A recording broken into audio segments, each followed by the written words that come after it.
What's going on, YouTube and all you drunken misfits out there? Jeremy D. Glass here, a.k.a. I'm motherfucking drunk, y'all. And we're back on the Glasshole Podcast. This time we're joined by my friend Cory. Glad to finally have you on. I appreciate it. It's been a work in progress. Work in progress it has been for sure. And Cory had the great idea to start with some Vegas bombs on this one. Get the blood flowing. Cheers. Cheers. Appreciate it. And right there. Oh, man. Beautiful.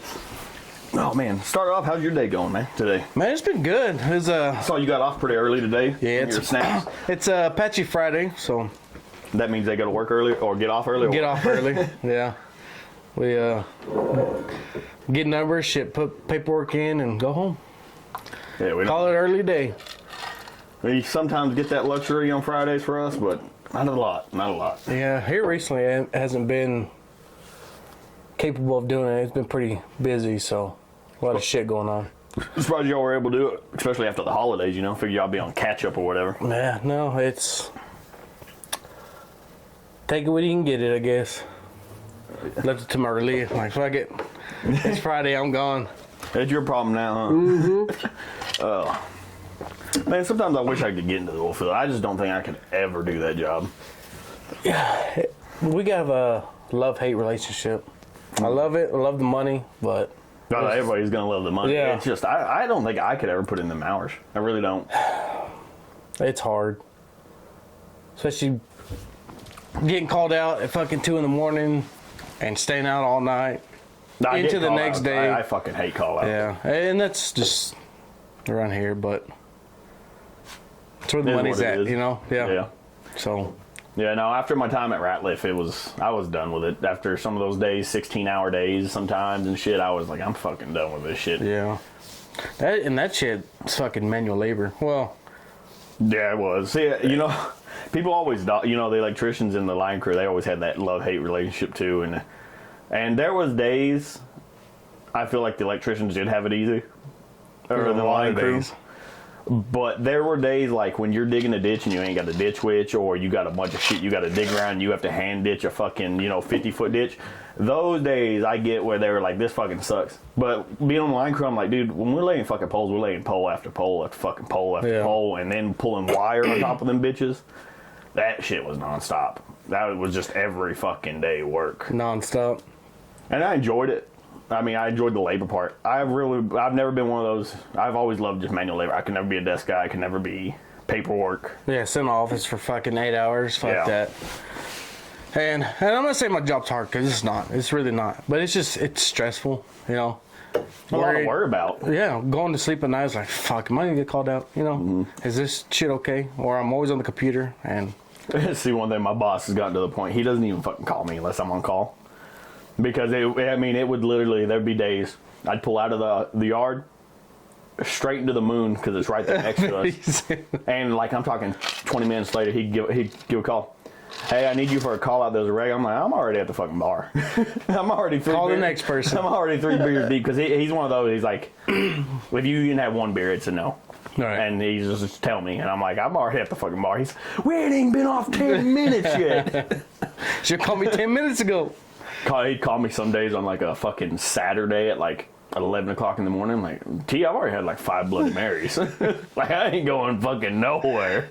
I'm enjoying it, bitch. He's one of those. He doesn't drink at all.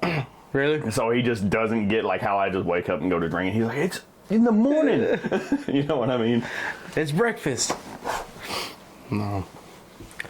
Cool boss though, for sure. Yeah, my dad seems to like him a lot. Oh, yeah. A lot. Your dad's got a few strikes against him, but because he doesn't want to answer the phone sometimes. He don't want to answer me either, so I know how that feels. Yeah, when I tested positive for COVID, he was riding with the truck and me all that day. So I was going to give him a call and be like, hey, man, I tested positive for COVID. And just to give him a heads up that he might want to go get a test. Called him, nothing. Waited an hour, called him, nothing. I texted him, I was like, I see why you're already on strike 3, strike 4 and 5 right now. You don't answer your damn phone. Yeah. I was busy doing something. He's so bad about answering the phone. And I thought it'd be better when he got that damn watch. He was so excited about that watch. So he's going to answer the phone now. He was all excited about that watch at work. Still don't fucking... I texted him because he got COVID again. Yeah. And I text him, you know, see if he's all right. Didn't respond. We got a family group chat. Fucking responded to that. I'm like, all right, whatever. Man. No, I know. I texted Mom when I texted him, asking how he was. She goes, he's asleep. You know, this is one of the harder days. I was like, okay, well, fuck me, I guess. Today? So, no. Oh, you're talking about the COVID. I was like, I talked to him before we left work. I'm like, so you're going to come over and drink with us after the podcast?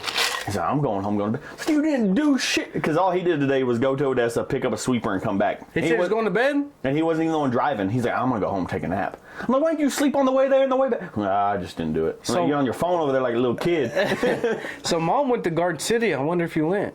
He said he was going home and going to bed. Huh. I bet he went to Garden City. Chase has a basketball. Wow. I don't know. Who knows? That's what he said, but unless he just decided his nap was on the way there while she drove or something. Fuck no. No? She'll never drive with him. Really? He won't let anybody drive. He doesn't mind any of us at work driving. Well, I guess family-wise. But. Yeah, family-wise. And he's told me, he goes, you know, you're the only one that I can trust driving, but he still don't let me fucking drive. Oh, he's a hoot at work, dude. From the second he gets there, from the time we get off, I just give him shit all Good, he day deserves it. long. Just show up and come in like, hey, she's fucking 7:02, not 7. Don't even start. He's a, like you said, he's a hoot. But he's honestly one of my favorite coworkers we got up there right now, just because I just give him shit all day. I'm sorry. Oh. How was your day? Man, like I said, we picked up all them fucking tires. These damn sand haulers, and I can't stand them. Oh, fuck them Cuban I motherfuckers. wish the fucking... Sorry. No, he's good. He fucked them Cuban motherfuckers.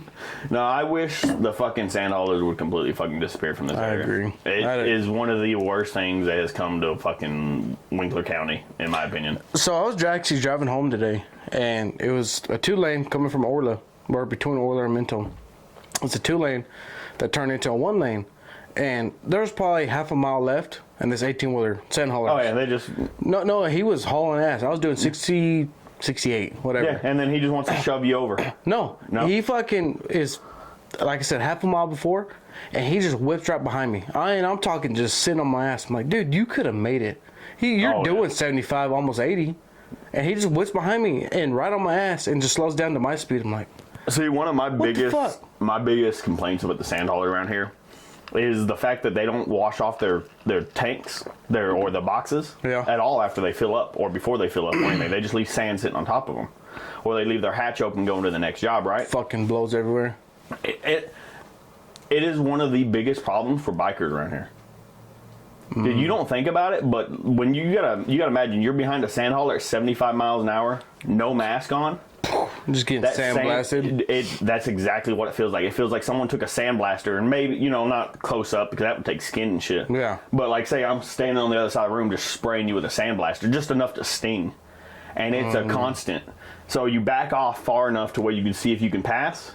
Then you try to haul ass to pass, and then you're just sitting there still getting blasted. Like squinting, because that shit hurts. You're sitting there just like squinting and trying to pass them, and you're blind pretty much. Shit, I can imagine, because I've passed some, and you can just hear it fucking hitting the windshield, Oh, yeah, you can just see it blowing on the road, too, after they drive by. Or fucking belly dumps. Mm-hmm. Oh, the belly dump. And they don't close at the fucking bottom of the way? They've been dropping shit so fucking much in the road. I don't understand how you just driving down the road at 75 miles an hour and open your shit. I don't know if I've never been in a belly dump, so I don't know if it's just a switch or it's a PTO or they're reaching for something else and hit it. I don't know. I don't know. It happens too fucking much. I got called to jury duty in Pecos, and we just got in the expedition. I'm talking, had it probably maybe a month and a half. Go to Pecos, do the jury duty bullshit, and I'm driving down the interstate, coming home. Mm-hmm. And what happened? I'm coming down I-20. And I get behind the fucking belly dump. I go to pass them because it's fucking 2-lane. Oh, yeah. And then get painted. Cracked 2 spots, one on the driver's side and one on the passenger side. Caliche or what? I don't know. It fucking seemed like thick ass rock. I don't know what it was, and I know Calvin Baker. I hadn't seen him since, but he was right behind me. Everybody that passed him got fucking painted. Oh, and dude, it hits so hard. Chip paint, and you know they ain't never gonna stop. They're just gonna keep driving. They don't give a fuck. You know, they're even if they're sitting there like, even if you want to follow them, they got a bigger gas tank than you. They're gonna fucking keep going to avoid. They're that trucking. Shit. Yeah, they're going. You ain't catching them and nothing, dude. It's ridiculous. You know, it used to be the joke used to be around here. Oh, there was a wreck. What was involved? A water hauler. That was always the joke back in the day. Now it's sand haulers. Every fucking wreck. It doesn't matter. Because them dumbasses are trying to turn around in the middle of the road, get stuck. Get high the center. entire road. They pull out too soon. They pull out too late. Or they pull out in time, but they don't fucking shift gears and they sit in the fucking lane for 5 fucking minutes trying to shift. Or they just don't know how to fucking drive. That's what I'm saying. They get their a lot of them don't have license, right? They go to California and just get a... Florida.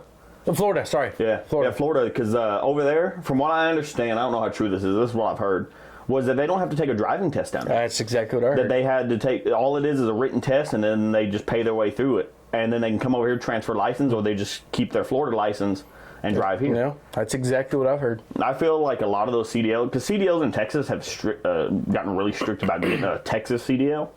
Really fucking strict nowadays. You have to take like a fucking class, like your dad's got to go to like a 3-week class. Yeah. And stuff. And I feel like Texas should just be like, oh no, if you're going to drive inside Texas, you have to have a Texas regulated CDL. I agree. And because we had the old DPS officer in Kermit, Alonzo, he used to use our parking lot to pull people over because it was wide enough. He'd flag down 2 or 3 semis, check them all and stuff. And he told us one day he did it. He sent, I think, 7 people back to the pilot. He said, go park your truck with the fucking pilot because they didn't have CDLs. Had to arrest all of them. So they've been doing a thing in Mentone. right in front of the courthouse. They have any truck coming through Mentone from County Road 300, 200, whatever. They're pulling them over and then checking. You go, so here's a courthouse, and right back here, there's an empty spot. You drive by there, and there's just trucks with the orange sticker or a ticket, whatever, lined up there, and there's people working on them, doing this, doing that. You know what I can't wait for Mentone is that bypass that they're building. Bypass. Oh, yeah. You know, I'm surprised it's not open yet. It looks done. There's so much to actually get it done to like be a legal road open. They got to have certain signs, certain regulations, and some inspectors and all that shit. True. Just like anything else. Yeah. But yeah, no, once that gets done, it's literally... They are pulling over any fucking truck that comes into that town. Good. I think the only ones that are going to be allowed are people stopping for gas. You know, because legally they can't, you know, they can be like, my destination is the horseshoe there. That's their destination. They're legally allowed to go to it. That's why some people get away with it. See, Kermit doesn't enforce the shit. Yeah. They sat there and begged us one day. They were like, hey, when are you going to get those truck route signs up so we can start enforcing this shit? They enforced it for the next fucking week. Ever since then, nothing. They go down 18, cut down 115 by poppies and all that constantly. Hit our poles, hit our fucking street or our not luminaires, the fucking stoplights constantly. And they never enforce it. When I see stoplights laid over, I'm like, how the fuck? You know? There's something, dude. The amount of signs we have down that we have to fix is ridiculous nowadays. Where did they put one? There's a stop sign on a spring. I'm like, you know it's bad. County Road 203. 203. That's the county road going out to the sinkhole. It intersects with, it's 203 that cuts from 115 to 1232, and it's that county road 20. No, this is like towards Mentone and shit. There's got to be a county road because we can't legally put them on springs at the state. Really? Yeah, dude, the regulations we have to follow. Like when people sit there and they complain like, well, why does it take y'all so much to do this little bit of work? Dude, it's like an hour and a half setup. Then you got to do the work. And a lot of people, you know, they see us standing around. It's always the running joke is like, oh, they're state workers. They're standing around leaning on the shovel. Leaning on a shovel. Because we shot the material. We put the material down. It's got to sit and dry before we can do anything. And it's a good hour and a half, 2 hour dry time. What the fuck are we supposed to do? We can't do nothing, you know? Because we can't just go out of the work zone and start doing other shit. Because we have to have flaggers, cones, this and that. If we don't have that, we get sued. It's such a big fucking thing nowadays. I can't remember where that fucking stop sign's at. Like I said, I know there's one. The reason I know there's one on County Road 203 going out towards the sinkhole and all that is because years ago I had this fucking dumb phase where that big red truck I used to have. I don't know if you ever seen that one, the big red and white Ford 7.3. and had the grill guard on it. Maybe. I think it was well before we ever started hanging out, honestly.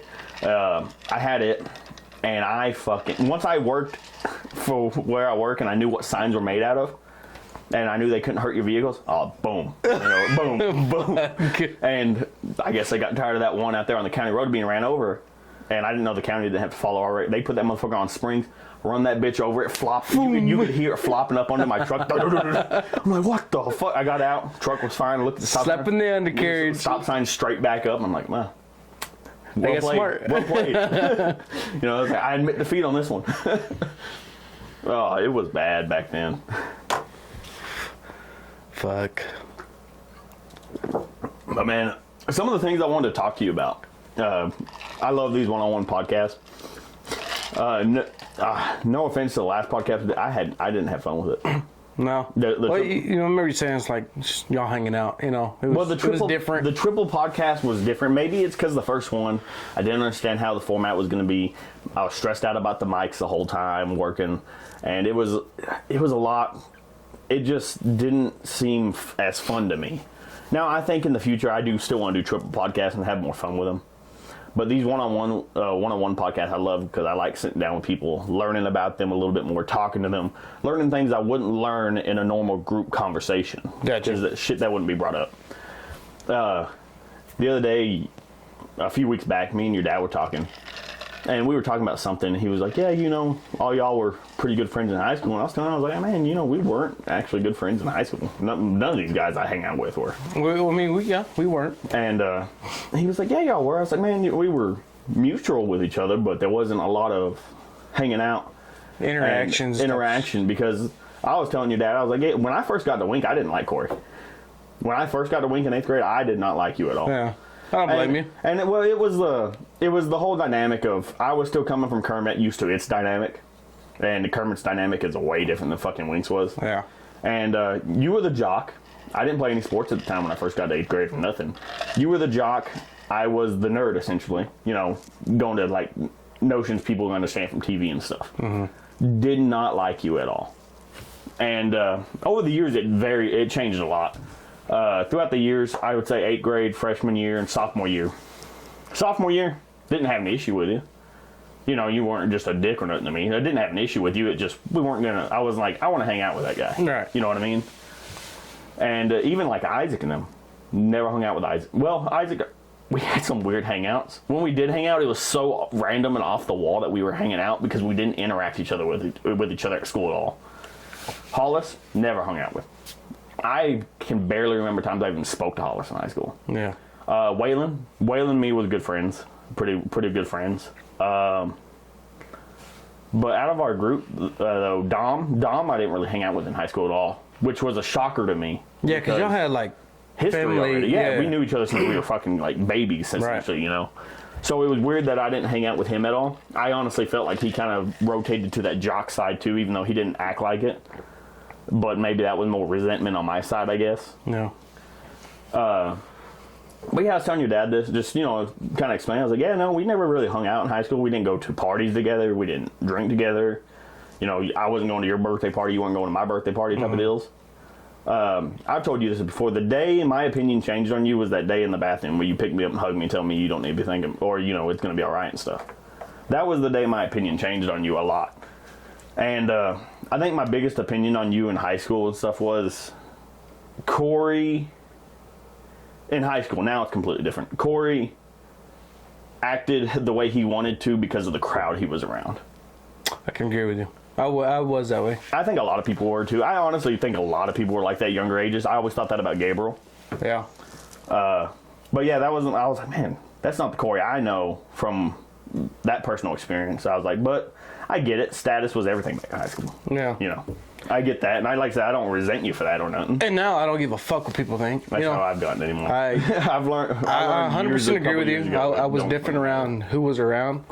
And I look back now, I'm like, that's not me. If they don't like me for me, fuck them. I don't give a shit. That's the way it is anywhere. So. That's been my opinion on a lot of shit nowadays. It's just, if they don't like me, they can fuck off. Exactly. It's as simple as that. Exactly.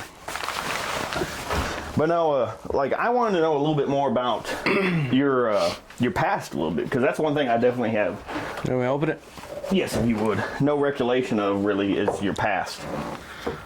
Like your growing up stages, because I definitely didn't know you when you were younger. In high school, like I said, we weren't going to each other's parties and stuff. I wasn't getting to know you. Oh, perfect. Right in there. And when it came to like Isaac coming on here, I kind of understood from hanging out with him in the past that he grew up in a similar lifestyle as I did. But like my opinion on you in high school and stuff, like I said, I don't know. This is just opinion. Was like I was like, man, that guy's kind of got it all. You know, he kind of got it made. You know what I mean? Growing up. Yeah. And so again, I just kind of like I was growing up, like you know, I mean, it your wasn't family bad. and stuff. You know, I'm gonna tell you right now, it wasn't bad. You know, my dad busted his ass, and that's why I had what I had.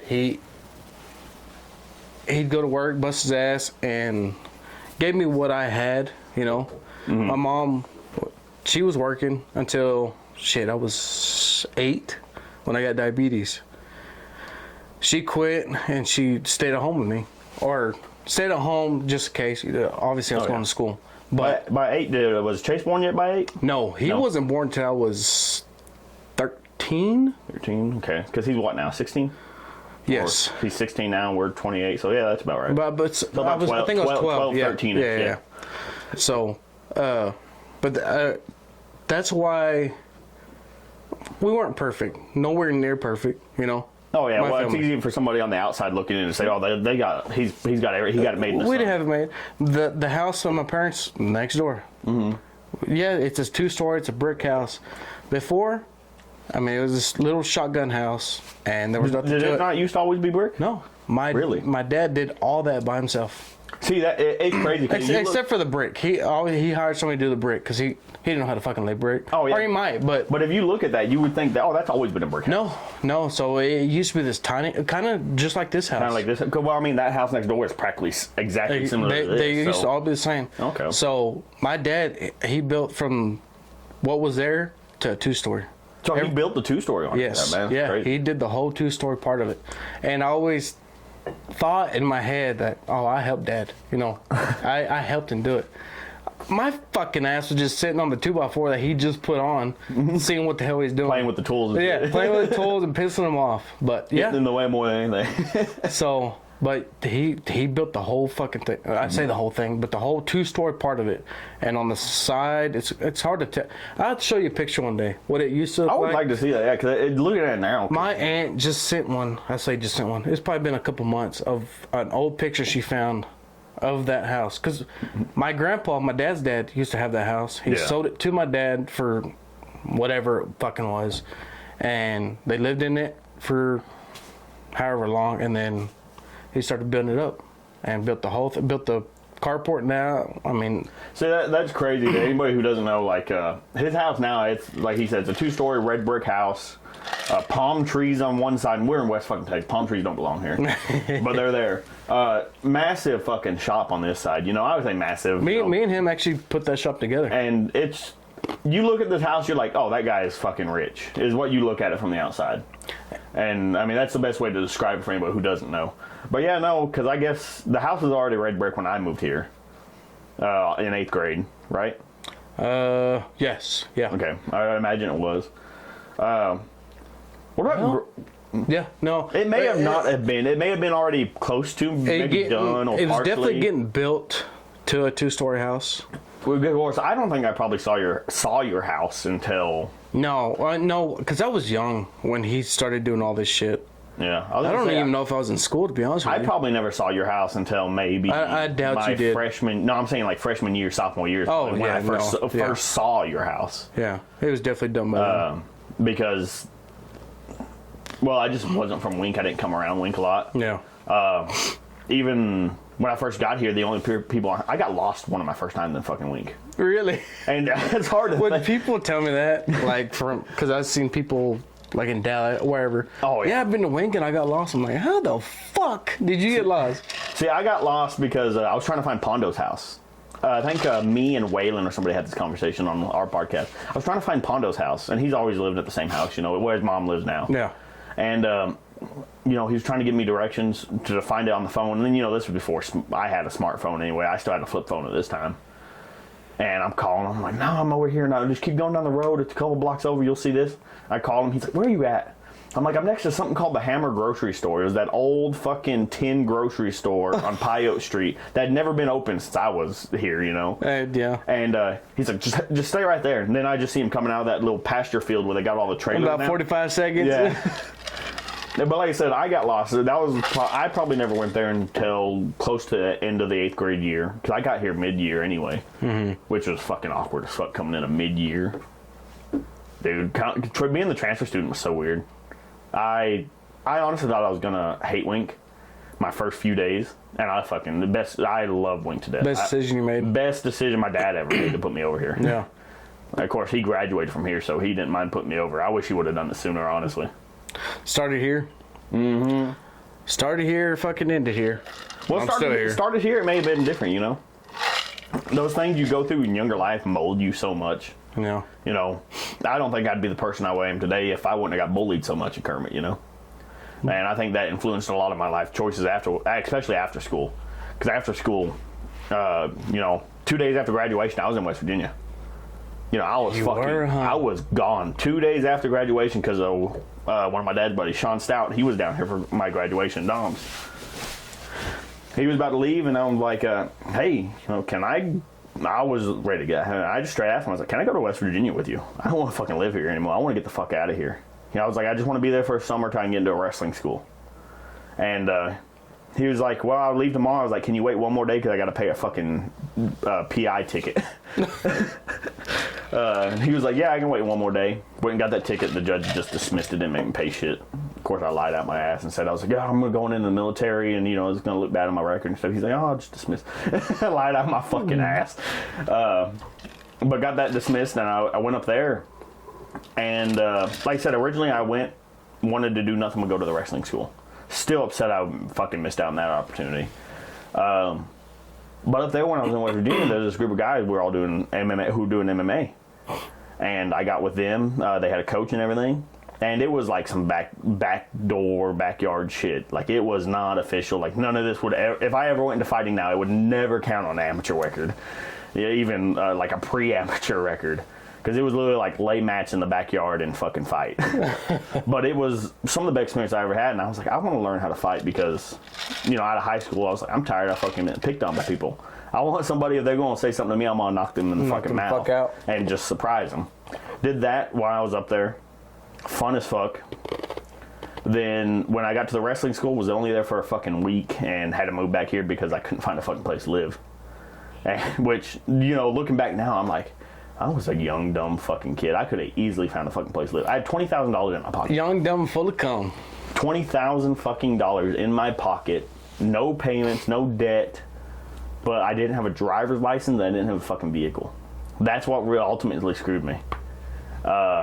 Because going to apartment to place, oh yeah, you gotta have credit. Well, I was like, I can pay the 6 month lease up ahead. No, you gotta go through a credit check. Fucking credit bullshit. And that's when I learned credit ruled the world, not money. Credit makes the world go around, not money makes the world go around. Pay somebody else's bills. And just being from where I was, from the wrestling school, it was so far across town. Going back every day with a taxi was not viable.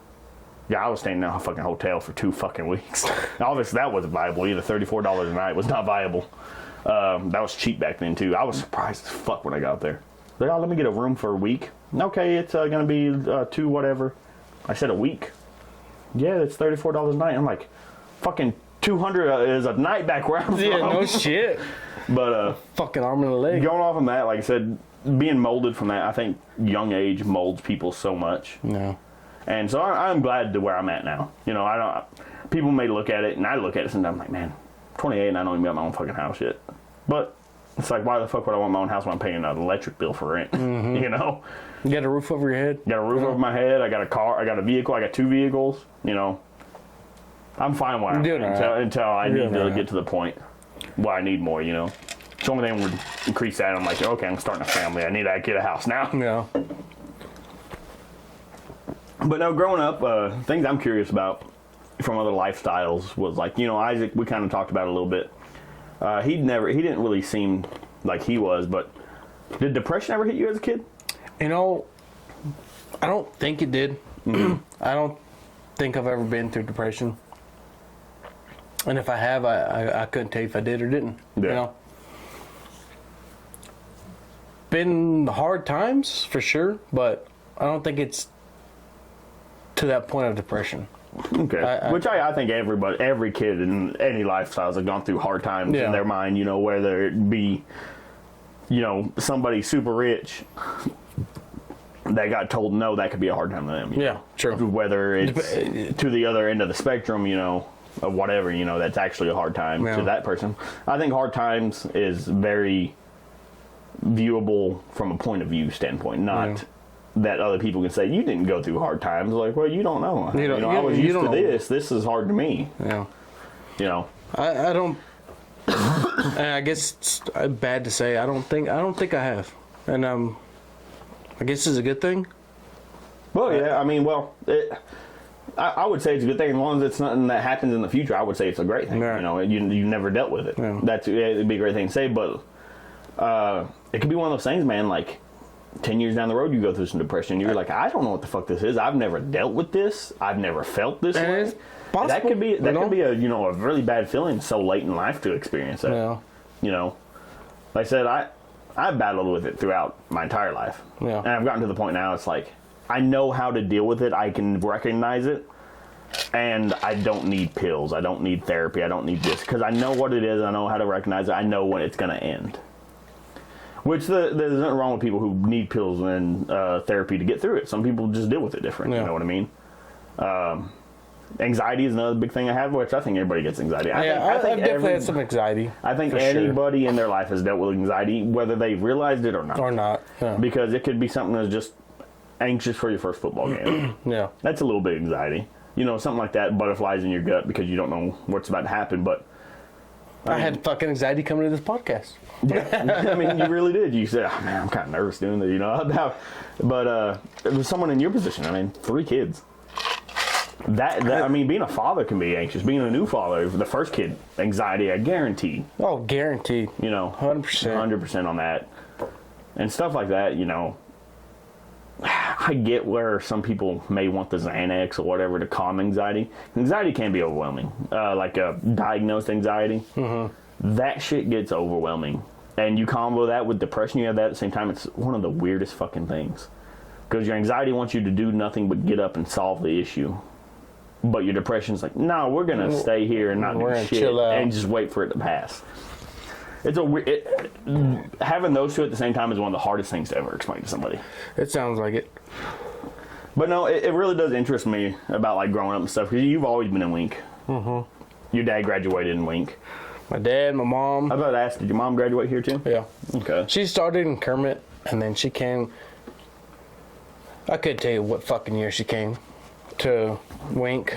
You know what? That's crazy too. I believe my dad started in Kermit. Yeah, my dad did start in Kermit. His was kind of similar to me. He was getting bullied over there and moved over here. Yeah.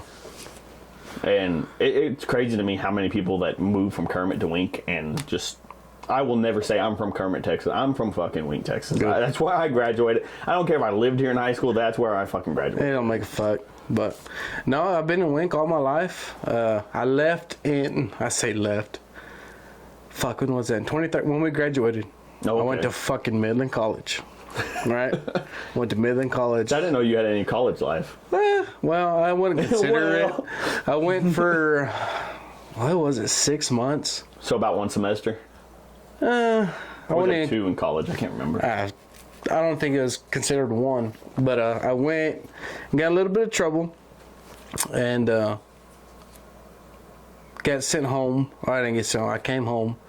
Went straight to work for Ratliff, and I said I'd rather make money than spend money. College is spending money. I know a couple people that went to college, got this fucking degree, right? And one in particular, I'm not gonna say her name, but she said, "I'm gonna go to college. I'm gonna get a degree, and I'm gonna make tons of money, while you're just sitting there in the oil field, not making shit."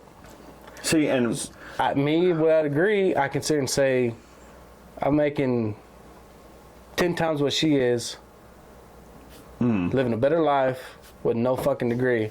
Well, she has a degree and doing whatever they're doing. Yeah. Doing whatever See, they're doing. And I 100% agree with you there.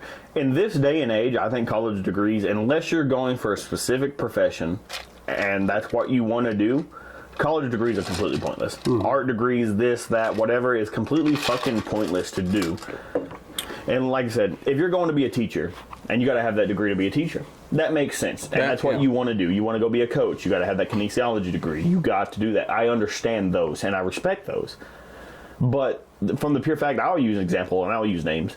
Aaron Altman went to college for, I want to say 2 years, maybe 3. I'm not trying to skew facts or nothing, but he was going into that college, and he has a great life now. He's doing great. He's doing good. And I'm not dissing whatever path he chose, but I'm just using examples.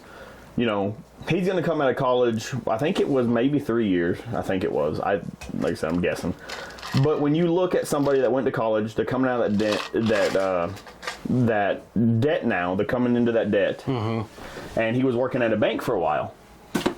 I don't know. I'll go back to that. I don't know if banks pay a good amount of money or not. He may have been making decent money, but he had that debt still. Compared to someone like, for instance, Pondo, who went into working at Straight. 6 fucking teen, and then worked straight into the fucking oil field, working the electrician jobs at Thunder Horse. Fucking making close to $30 damn an hour by the end of it. Yeah.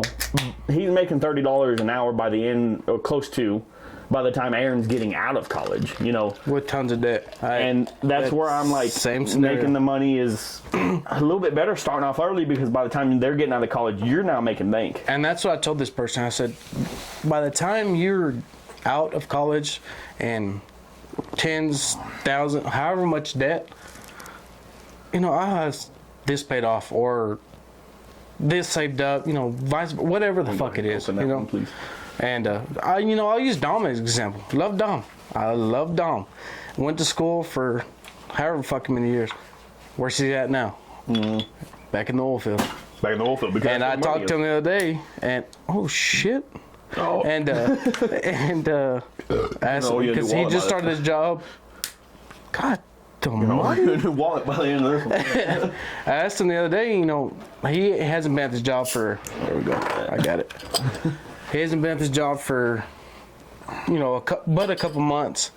I said, how you liking it? He goes, dude, I love it. He goes, I waited too long. I said, Dom, I've been fucking telling you. Even at Ratliff. And he goes, it's so easy. I'm making so much money. I said, I've been telling you.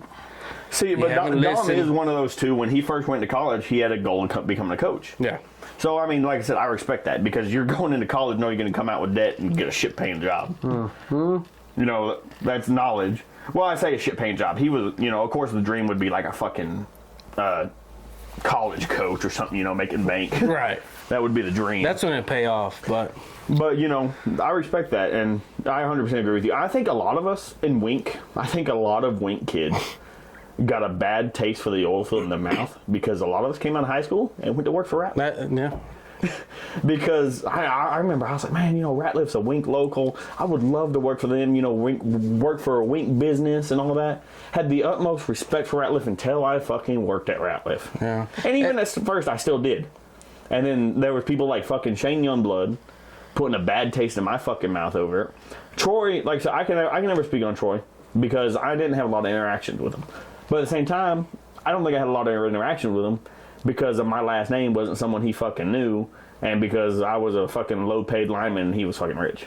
No. That's the way I feel about that. And I can't say that. He, in high school, he gave me and Dom a job, and Hollis, actually.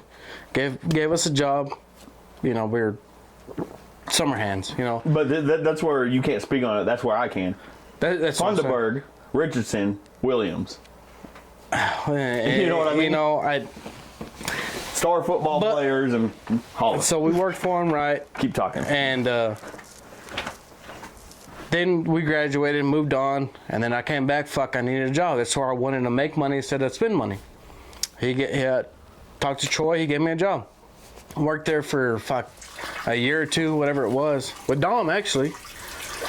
And I got offered a pumping job. I fucking took it, talked to Troy, said, hey, put my 2 weeks in. I'm going to go pump. He goes, you know what? Do better for yourself, is what he's always told me. Did that. Then I got in a little bit of trouble a couple years later. And I went back to Troy and I said, hey, I want to come back to work for you. Got a little bit of trouble, yada, yada, yada. He gave me a job. A few months in, he goes, do you plan on making this a career? I said, possible. And he talked about getting a truck, blah, blah, blah. And then I got another offer to go pump, and I quit. And he understood. He wished me the best of luck, and that's what I'm doing now. So I have the utmost respect for him. See, and that's awesome to hear, one of my biggest regrets at working at Ratliff was, at the time, I was looking for any job I could get. But at the same time, I wanted to work electrician side. I didn't want to work on the line side. But oil field was a little bit down. And they weren't really looking for electricians at the time. But the line crew needed CDL drivers. And I was talking to Shane. He's like, man, we're not really hiring at the time for the electricians. Maybe Charles could use you. And we're walking to Charles' office, and Shane's kind of yelling through the walls, before we even get there. Saying, hey, Charles, I got this kid. He graduated from Wink. He's got a Class A. And before he could even get that out of his mouth, he's got a CDL. That's all he needed to say? Yeah. That's why you can hear from Charles. If he's got a CDL, hire him right now. So that CDL kind of saved my butt job-wise, but I didn't really want to work on the line side. I wanted to work on the electrician side under all the good shit I've heard from them. Yeah. It was fun. It was good. But at the same time, I loved working under Charles. A lot of people give Charles shit. I loved working under Charles. Oh, Stone Cold Steve Austin. Charles is one of the funniest people I've ever met. Just from, him not even trying to be funny. But at the same time, he was also one of the nicest people I ever met. Personally wise, why everyone said he was a dick at work. And I can agree with that. But as far as, personal, he was one of the nice people I've ever met. So, my first day at Ratliff, me and Hollis, actually, we went with Man, sorry about that, dude. I farted while I was standing there pissing, and I fucking shit myself. I had to wipe. I was like, that's a little bubbly. I was like, let me check that. Yeah. I was like, that is a lot of shit. So my first day at Ratliff was actually with Charles, me and Hollis. Mm-hmm. They just bought 2 brand new trucks, and this was in high school when they. Yeah, we were still in high school, and we went with Charles to pick them up, and I get in a truck. We're driving back to, we took it to a fabrication shop to put, the bed, the utility bed, the whole 9. And we're driving, and I'm nervous as fuck. First day, driving a truck. Mm-hmm. Not first day driving a truck, but driving a company truck. We go there, and Hollis is behind me. I'm behind Charles. We go there, and we get out, and Hollis goes, yeah, I done smoked a cigarette in that bitch. I was like, it hasn't been fucking 30 minutes that truck's been out. You done smoked that bitch out? And he goes, they're going to smoke it anyway. Who gives a fuck? I was like, well. Charles, like I said, I have nothing but the utmost respect for Charles. People dog on him because he's a fucking prick to work with. That's all I heard ever coming up in fucking, when I was getting ready to go to Ratliff. I heard the same shit. That motherfucker, he's never done nothing but treat me with respect. He's yelled and raised his voice, not towards me directly, but in group settings. Yeah. That's part of the job. Get his point across. I get that, and that's coming from old school ways. Obviously, it doesn't fly nowadays with all the sensitive fucking people. But it's like coaching, same shit. Oh, dude, don't even start on that, which we will get started on that in a minute. But no, as far as boss-wise, I think he's one of the best bosses I had. Now, obviously, there were shit like, hey, I need to take this day off. Well, no, that ain't fucking happening. Or he'd be mad about it. Yeah. And I get that. One day in particular that actually did it. This is probably about one of the only times he ever actually pissed me off.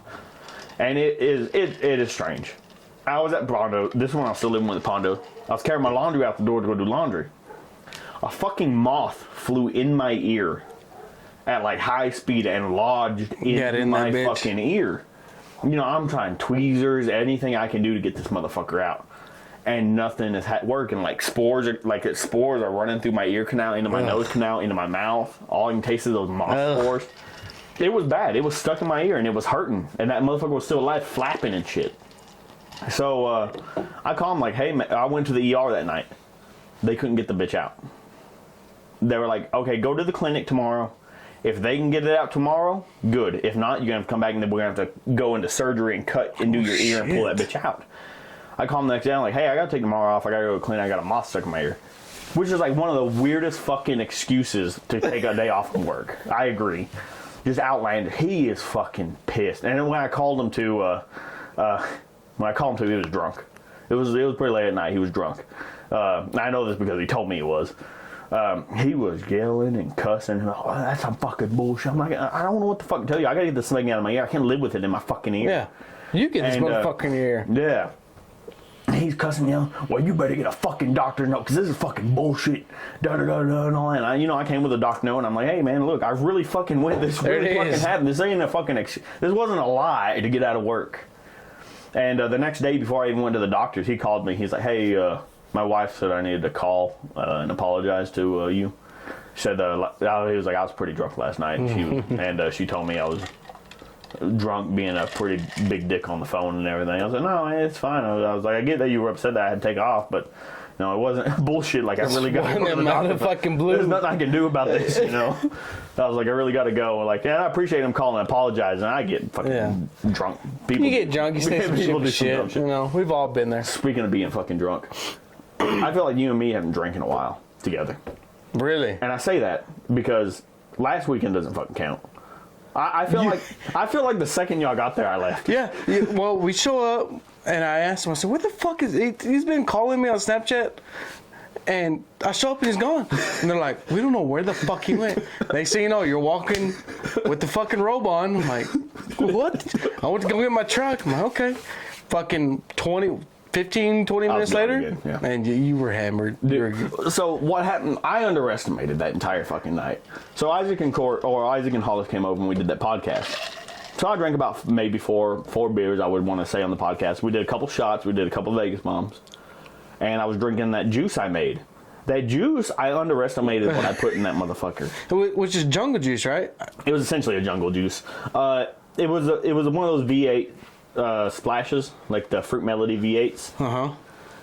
And I put in about half a bottle of Bacardi Tropical, about half a bottle of Bacardi, and then about another, I want to say, a little bit more than a quarter bottle of Malibu in that bitch.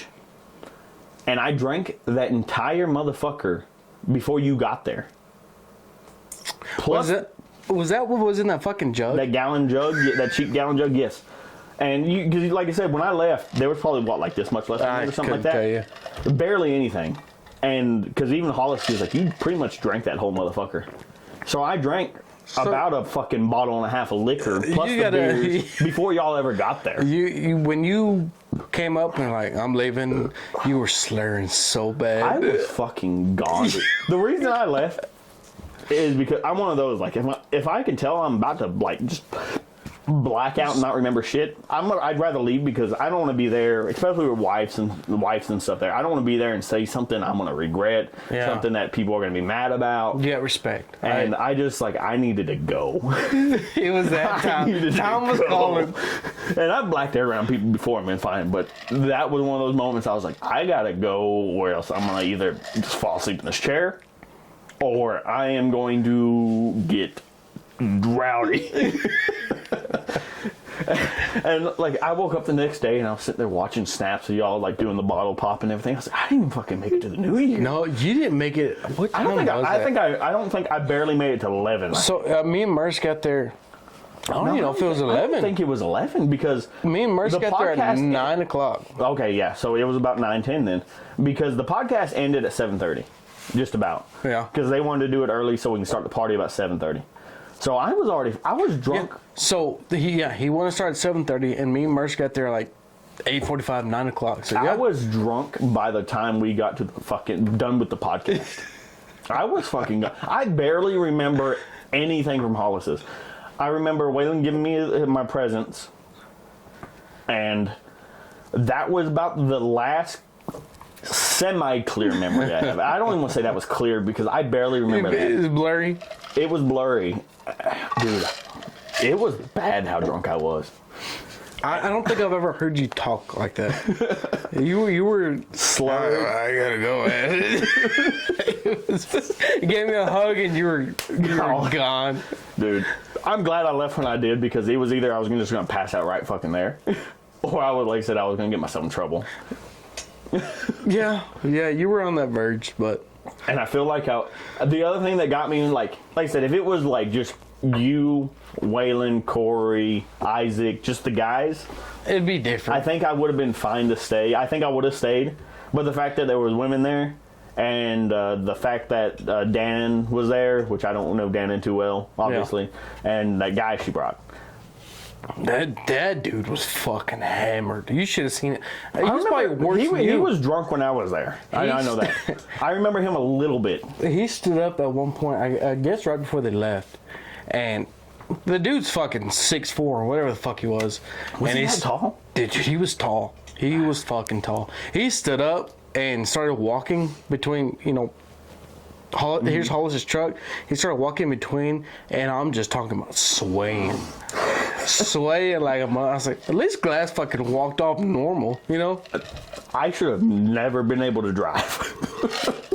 I didn't understand. You were at Hollis's, right? Hollis gave you a ride. So Hollis gave me a ride over because I didn't want to drink and drive. And then you walk back home here and get your truck. When you said that, I said, where the fuck did you go? I walked to my house to get my truck. I'm like, okay. 20 minutes later, all right, I'm gone. You should have just stayed home. When I got here, I was like, okay, I'm good enough to go back to the party. I was not good enough to go back to the party. So your intentions were to stay home. You were leave, stay home. My intentions were to come here, and I wanted my truck to leave. Well, I don't fucking know. I barely remember the walk home. By barely, I mean like, I remember me in a bathrobe with a drink in my hand walking home. That's all I remember. So I don't know what my intentions were, but I got here, and my mind said, I'm good to go back to the party. Always does. And I was not. Always fucking I was not. But that had been one of the drunkest I've ever been, and I was on I wouldn't say I was on like a 2 weeks, like not being drunk. So my tolerance had gone down a lot. And plus, like I said, a fucking bottle of half a liquor plus like 4 beers and I don't give a fuck what tolerance you get. Yeah, I was gone. I was 100% gone. I had a good time while I was there. It's funny you bring up the jungle, whatever the fuck you want to call it. Hollis goes, I thought Glass was like a marathon drinker. And I agree. I'm like, I thought he was too. Now that you bring up the fucking jungle juice type shit, I'm like, well, now he's got a fucking excuse. Well, like I said, I talked to Hollis the next day because I went to Kermit for something. And I came back and I was like, I stopped at Hollis's and the gift bag Waylon gave me was out there on the thing. I picked it up and I was looking around. I couldn't find that tumbler. Remember I messaged you about it? Yeah. And I knocked on the door. I was like, hey man, by chance is that tumbler inside that Waylon got me last night, the Rambler or whatever? He said, no, I don't think I brought it inside or nothing. And we looked around for it. And he was like, Hollis bring anything inside? Fuck. He was like, man, maybe it got jacked. And I was like, man, because at my first I was like, well, maybe that guy Dan brought stole it. That's my first thought. The one guy of the group we didn't know. Made sense. First time seeing it. But then I messaged you. I was like, well, maybe one of them picked it up or something. I messaged you, and then I messaged Isaac, and he was like, no, I picked it up because I didn't want no one to steal it. Makes sense. Isaac's the responsible one. At times. See, that actually brings me to a random question I had. Who's your best man? Hollis. Hollis was, okay. Yeah. That makes sense for you. Yeah. I was sitting there the other day, just randomly thinking, I was like, man, if I ever got married, who would be my best man? And I was sitting there, I was like, man, anytime I'm with Waylon, I have a fucking great time. I love Waylon to death. Yeah. It's like, probably not him, though. I was like, Cory. I was like, nah, I don't feel like I knew you enough to say yes for you to be a best man yet. Right. We weren't. I mean, it's just honest. Even now, like I'm getting to know you better now still. Like, we're still getting to know each other. And there ain't nothing to fucking know. And I was like, I don't know. And I was like, Dalton? I was like, fuck no. Dalton is the most irresponsible person I know. I love him to death, but God, no. Probably before I would say Pondo, but like I said we don't even talk anymore. I was about to say it'd probably be Pondo. Like I said, we don't even speak anymore. He won't even give me a talk. But I was sitting there thinking about it. I was like, man, I had probably ask Isaac because he is the most, out of all of our friends, I think he is the most like responsible guy there is when it comes to like responsibilities. Like he knows he's got to do this or take action on this. Like I feel like I would ask him. Yeah. He's common sense wise, it'd be like he's the most responsible out of us. Yeah. It makes sense for him. Him or Dom? Well, fuck Dom. I love Dom. I do. I think Dom would throw a very boring bachelor party. Isaac is still wild enough. I think he would throw a very great 100%. One, but responsible enough to still show up with the rings. Dom, I love the dude to death. I really do. But he's the easiest one to pick on. He's just so out there about everything. And like I said, I'm gonna agree with Cory. I love you to death, Dom. You're just so out there on some things. It just so easy. You leave it wide open, and I'm taking it. Oh man! I'd do anything for him. But no, like I said, I was bad last week. I was gone. I can't believe that. But when Hollis came on the podcast, me and Isaac had the same conversation the next day, or like a week after, or whatever it was. Like, I don't know if Hollis could outdrink me 1-on-1. So that was the same time as Just in Time Cook-Off. Yeah, because he was hammered. The conversation always was I think Hollis could outdrink me 1-on-1, but I think it would outlast Hollis in a marathon. Yes. And I think that's it's same scenario. I think last week is where it came in perfect. I drank way too much, way too fucking fast, and didn't do a marathon. I was sprinting last week. You're a 100-meter dash. I was a 100 fucking meter dash as like Usain fucking Bolt last weekend. And it showed Hollis right there now there fucking was definitely drinking longer than I was because I was fucking gone. You also got to watch Hollis. You ever notice we're playing fucking 3-man? Or if that's anybody. Well, no. What I'm getting at is when you're supposed to drink, a lot of us fucking drink. A lot of us do, and a lot of us still cheat. Maybe like, okay, I gotta take 4 drinks. I'm gonna take 2 or 3. Yeah. Oh, I gotta take fucking 10 drinks. You cheat a little bit. Hollis will cheat the whole fucking way through. Or you got 10 drinks, Hollis is drinking 0. There's also times I think Hollis doesn't realize he's doing it because he gets in a conversation with somebody and he just doesn't pay attention to shit. And I think that's where he's trying to trick you. You think he's just doing it on purpose? Yes, he's doing that shit on purpose. There was one night at Isaac's we were playing 3-man. I don't know if you were there for this one. And I was not cheating at all. And I was there. And I got fucking trashed that was the night your parents were there and I fucking walked home still. And I was like, I gotta fucking go. And that was one of the few nights, like, I was like, I learned that now. I'm like, you gotta cheat at 3-man, because I was not cheating. 3-man especially. Oh, God. I cheat like a motherfucker at 3-man. I'll agree. I'm still drinking majority of them. I started cheating now. Like I said, I drink the majority of them, too. I started cheating now, but... If I get 10, I'm probably drinking 7. Yeah. Hollis, he has 10, he's drinking maybe 2. A sip. But, yeah, no. Like I said, that night he came here for the podcast, we drank a good amount. I'm not gonna lie, we drank a good amount. But I was honestly shocked by how drunk he was when he left here. He did say he was fucked up. I took quite a bit of shots too. We did, but and he shotgunned and sprayed your fucking camera.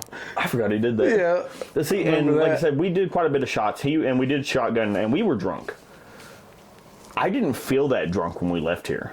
But he was obvious he was. Yeah. Of course, you and me stayed up that fucking night till goddamn 5 in the fucking morning drinking. My phone died, and your phone died next morning. I walked home with like a fucking 12-pack of Busch. I don't even know whose it was. I was carrying around I don't know if it was a 12 or 18. And what the fuck happened to that? I have no idea. That may have been what I walked home with, because I remember sending a Snapchat of the beer, and then the sidewalk, and then the dollar store. Motherfucker. That was a good night. That was a very fun night. Hollis did also say the chili really upset him when he started eating chili. Yeah. And I can see that too, but he was definitely drunk by There was a chili that was... Number 9. That was the one that won too. Fuck. I think that was the one that won. I've been asking, like, who won? Who fucking made it? I want to know who made it. I have no clue who made it, but I'm pretty sure the one that you and me are talking about, I think it was number 9. Oh, dude, it was so fucking good. And I still don't know who the fuck made it. Those fucking Bloody Marys were trash. Yeah. I mean, there were some decent ones. And at this point, I didn't like them. I like them now. I like the shit out of them. And but at that point, there was one that was half as decent. But there was nothing there was a couple to me that I was like, these are all right. I can drink these. If I ordered them in a restaurant, I wouldn't be upset. Yeah. The one that got me, and if she watches it, she's gonna be upset. Was Laura Carroll's. It was not. She thought she was gonna. She thought she was the winner of the winners of winners. It wasn't a bad Bloody Mary. Well, I mean, it was a mediocre Bloody Mary. It wasn't the worst out of the night. It was definitely not the worst out of the night. her problem was she stuck a fucking beef jerky stick in it, and that beef jerky tainted the entire flavor of that fucking drink. That's all you tasted when you drank that was beef jerky. There was one that just. And the only reason that cake stuck. full of The only shit. reason that stuck out to me was just because of her confidence. So who do you think won? It was mine, right? Yeah. And we were She's like, being fucking Lord Carol. and we were like, which one was yours? No, I had the beef jerky, and then we were just. We all kind of looked away and like, oh, And she walked away. She was all pissed. But no. That was a good. And we went to the fucking stage. Trying to remember, like, let's go get the. Oh, them fuck them motherfuckers. The lead singer was like, he had a fucking look like, fuck you. And then the manager's like, I think it's the manager. No, I think it was the drummer. Was it the drummer? I think it was the drummer I'll shotgun with y'all. And then Yeah. we didn't shotgun. I don't know what the fuck happened. I think you and me were like, nah, we don't care about this. Yeah. No, I think you and me was like, fuck the drummer, and walked off. I honestly think so. That's what happened. But no, like, I wasn't, because he was singing songs about drinking all fucking night. Still early in the fucking night. I don't even remember his fucking name. But And fuck you. yeah. Hope you see this. Because he literally, like, packed up and fucking left. He gave us a look, and I won't forget it. You talked to somebody that asked him, and he kind of gave a look like, fuck you peasants. Yeah. See, and we've fuck had you. past bands. I can't remember what their names was. God dang it. It was a couple years ago. You might remember. It was something other band. It was like a name and then the band. You know, like the Josh Matthews band. It was something like that. You know what I mean? We had them a couple years ago. Whatever they were cool as shit. They got done. They went to the side of the stage to where they had their table set up with their hats and everything like that, and sat and talked to people. Had conversation. Of course, I was drunk as a fuck. You know, and he didn't give a fuck. He was sitting there talking to me like I was just like he was another everyday normal, person. Yeah, a normal person. I think they gave me a half for free. You know what I mean? Yeah. Need one? Yes, please. And they were cool motherfuckers and whatnot. But like I said, it's one of those things. When you sitting there singing songs about drinking all fucking night and all this and that, someone comes up to you. A fucking small town, you know. A small town like Wink, and you're a small time band. I would have understood if it was like a fucking like. So somehow Wink got like the Josh Matthews band, like they were wanting, or whoever they were trying to get that year. But yeah, you know, I get being a little bit more celebrity, but still, even they're nice to you. Like, oh man, not tonight. You know, have a better look on your face, and like you said, look at us like we were fucking whatever. Little fucking peasants. You know. Tell us, hey, we're just sitting I there got trying to fucked make up them. last night. Give me an excuse, you know. We were sitting there trying to make them feel welcomed in the town, like they could party with come us fucking afterwards. hang out, you know. Night's still young. Come drink with us, motherfucker. Because it was, I don't know, fucking 11 o'clock, which. See, even speaking on that, y'all motherfuckers were drinking Coetzel before. Yeah. You know Me what and I'm saying? Hollis, speaking of Coetzel, the first time he played, there was a bar called Firewater. I'm pretty sure it's called Firewater. I miss this bar. It got closed down. But he played at Firewater. Piss and try not to shit myself this time. He played at Firewater. And this is the first time I saw him, and I'm pretty sure the first time Hollis saw him. And this was before he was super big. oh, so, dude, there was probably, I don't know, 30 people there. Little small, I say small bar. But you could literally walk up to the stage, and I mean, you're probably 2 foot from him, you know? And Hollis was buying him shots, I was buying him shots, and there was a point that his manager came up and was like, no more shots, Cole Wetzel is fucked up. And we got him fucked up. You know it's bad when the manager has to come tell you because he knows if you keep buying, Cole's going to keep drinking. Yeah. And I got him super fucked up. Hollis was dancing with some girl. I know we know her, I'm pretty sure, but I couldn't tell you who it was. Hollis fell over on the speaker and knocked the fucking speaker over. We were so fucked up. And y'all still didn't get kicked out. we didn't get kicked out. And when I heard that place got closed down, I was kind of upset because it wasn't. I don't think it was months after that it got closed down. But you know that's crazy to think because as big as a star as Cole is now, Oh, dude, 30-something people there he's now. selling out fucking stages, you know. Oh yeah. And like I said, they had the basic setup, basic drums. Mason Morris was on the fucking bass guitar and had a itty bitty fucking microphone. And dude, I'm barely show, getting out there.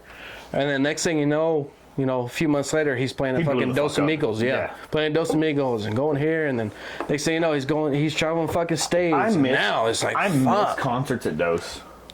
Back when the old owner had Dos, I miss. Me and Isaac talked about this. Isaac said, I don't think he said he's ever been to a rock concert. Have you ever been to a rock concert? Never.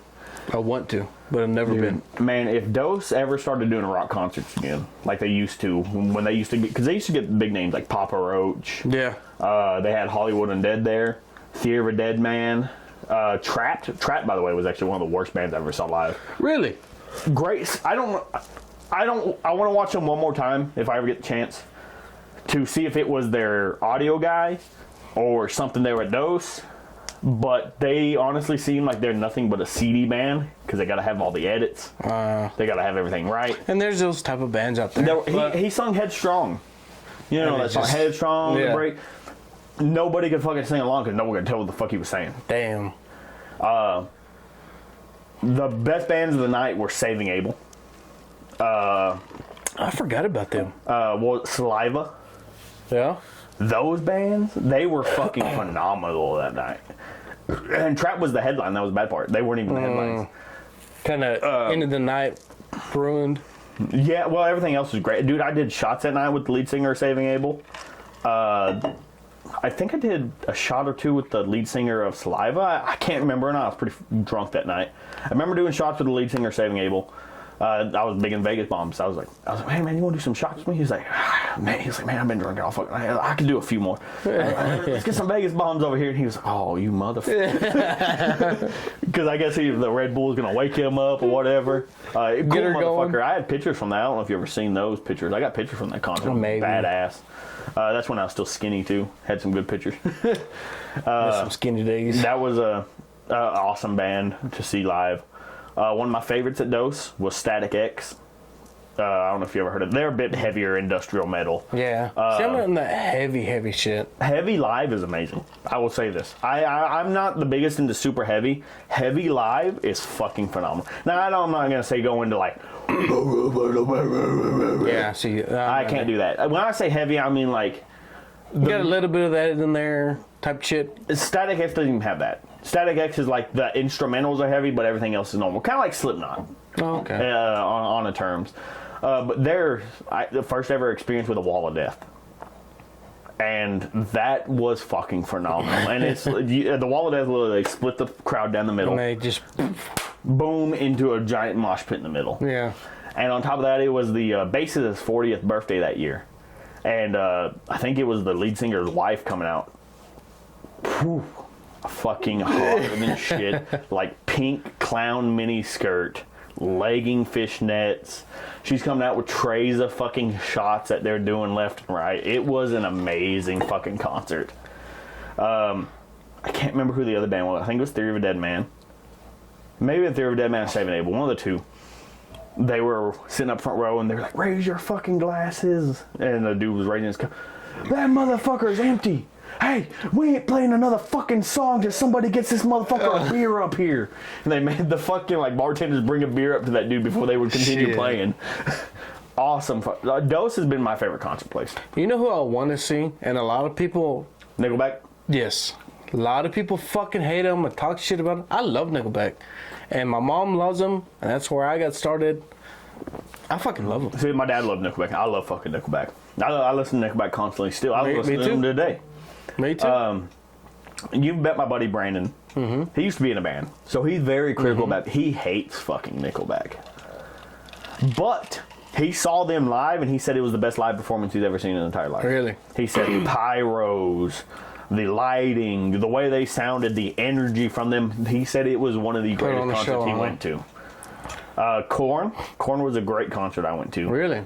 I think I talked about this on one of the other podcasts. I got thrown at a fucking dude. Yeah, okay. I remember this part. Yeah. Yeah, I got thrown at a dude while I was crowd surfing. Like fucking 15, 16. Got thrown at this like fucking 7-foot tall giant. Fucking crazy. Love that. I used to love crowd surfing. Crowd surfing used to be my fucking thing, and then I got fat. I'm like, these motherfuckers don't want my fat ass on top of them. I am not going to put them through that. Now, I love moshing.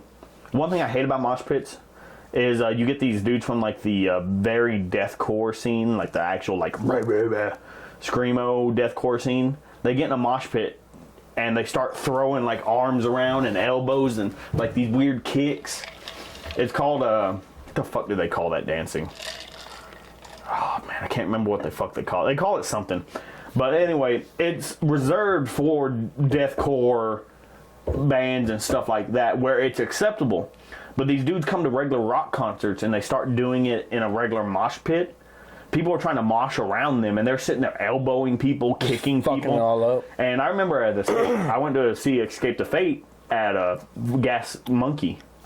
Not the venue, but the actual bar on the backstage. This motherfucker elbowed me, and I was about to fucking fight.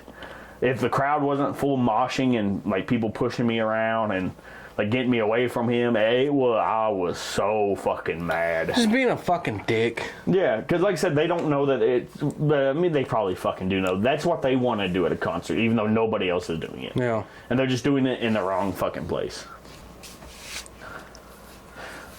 Gas Monkey, another one of my favorite places to see a concert. If there's a concert at Gas Monkey and I'm like, I want to go to that. Not like I said, not the venue, but the actual bar. The bar was. That concert was so cool and dynamic because it's out on the patio above like a water pond. Mm-hmm. And I went and ate there. Okay, so you kind of know what the venue is set up like. Outstage, when everyone started fucking jumping, you would feel that fucking wood flex, and I'm like, we are about to go in this fucking go pond. through this motherfucker. And it was such a cool experience. My friend that I took her there because she had tickets and her ride had bailed on her. So she asked me to take her, so I took her. And I was like, oh, fuck it, it's free fucking tickets, I'll go. And she had the VIP tickets.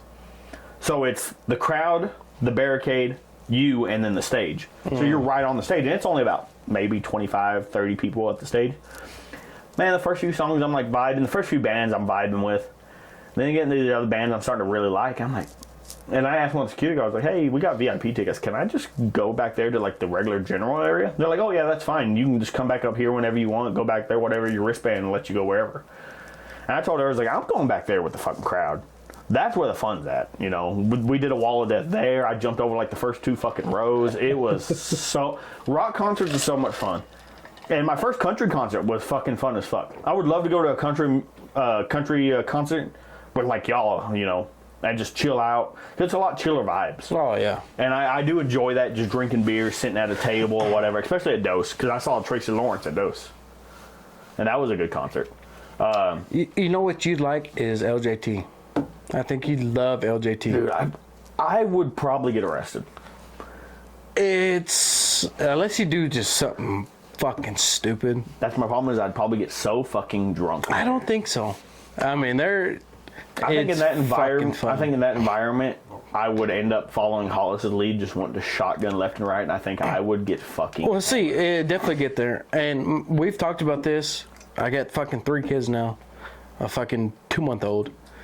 Once he gets a little older, I plan on going back. Where you feel comfortable about the grandparents babysitting everything? Yeah, he's not trying. He can, not in a sense, handle his own, but he can be without y'all for a night, or a couple nights.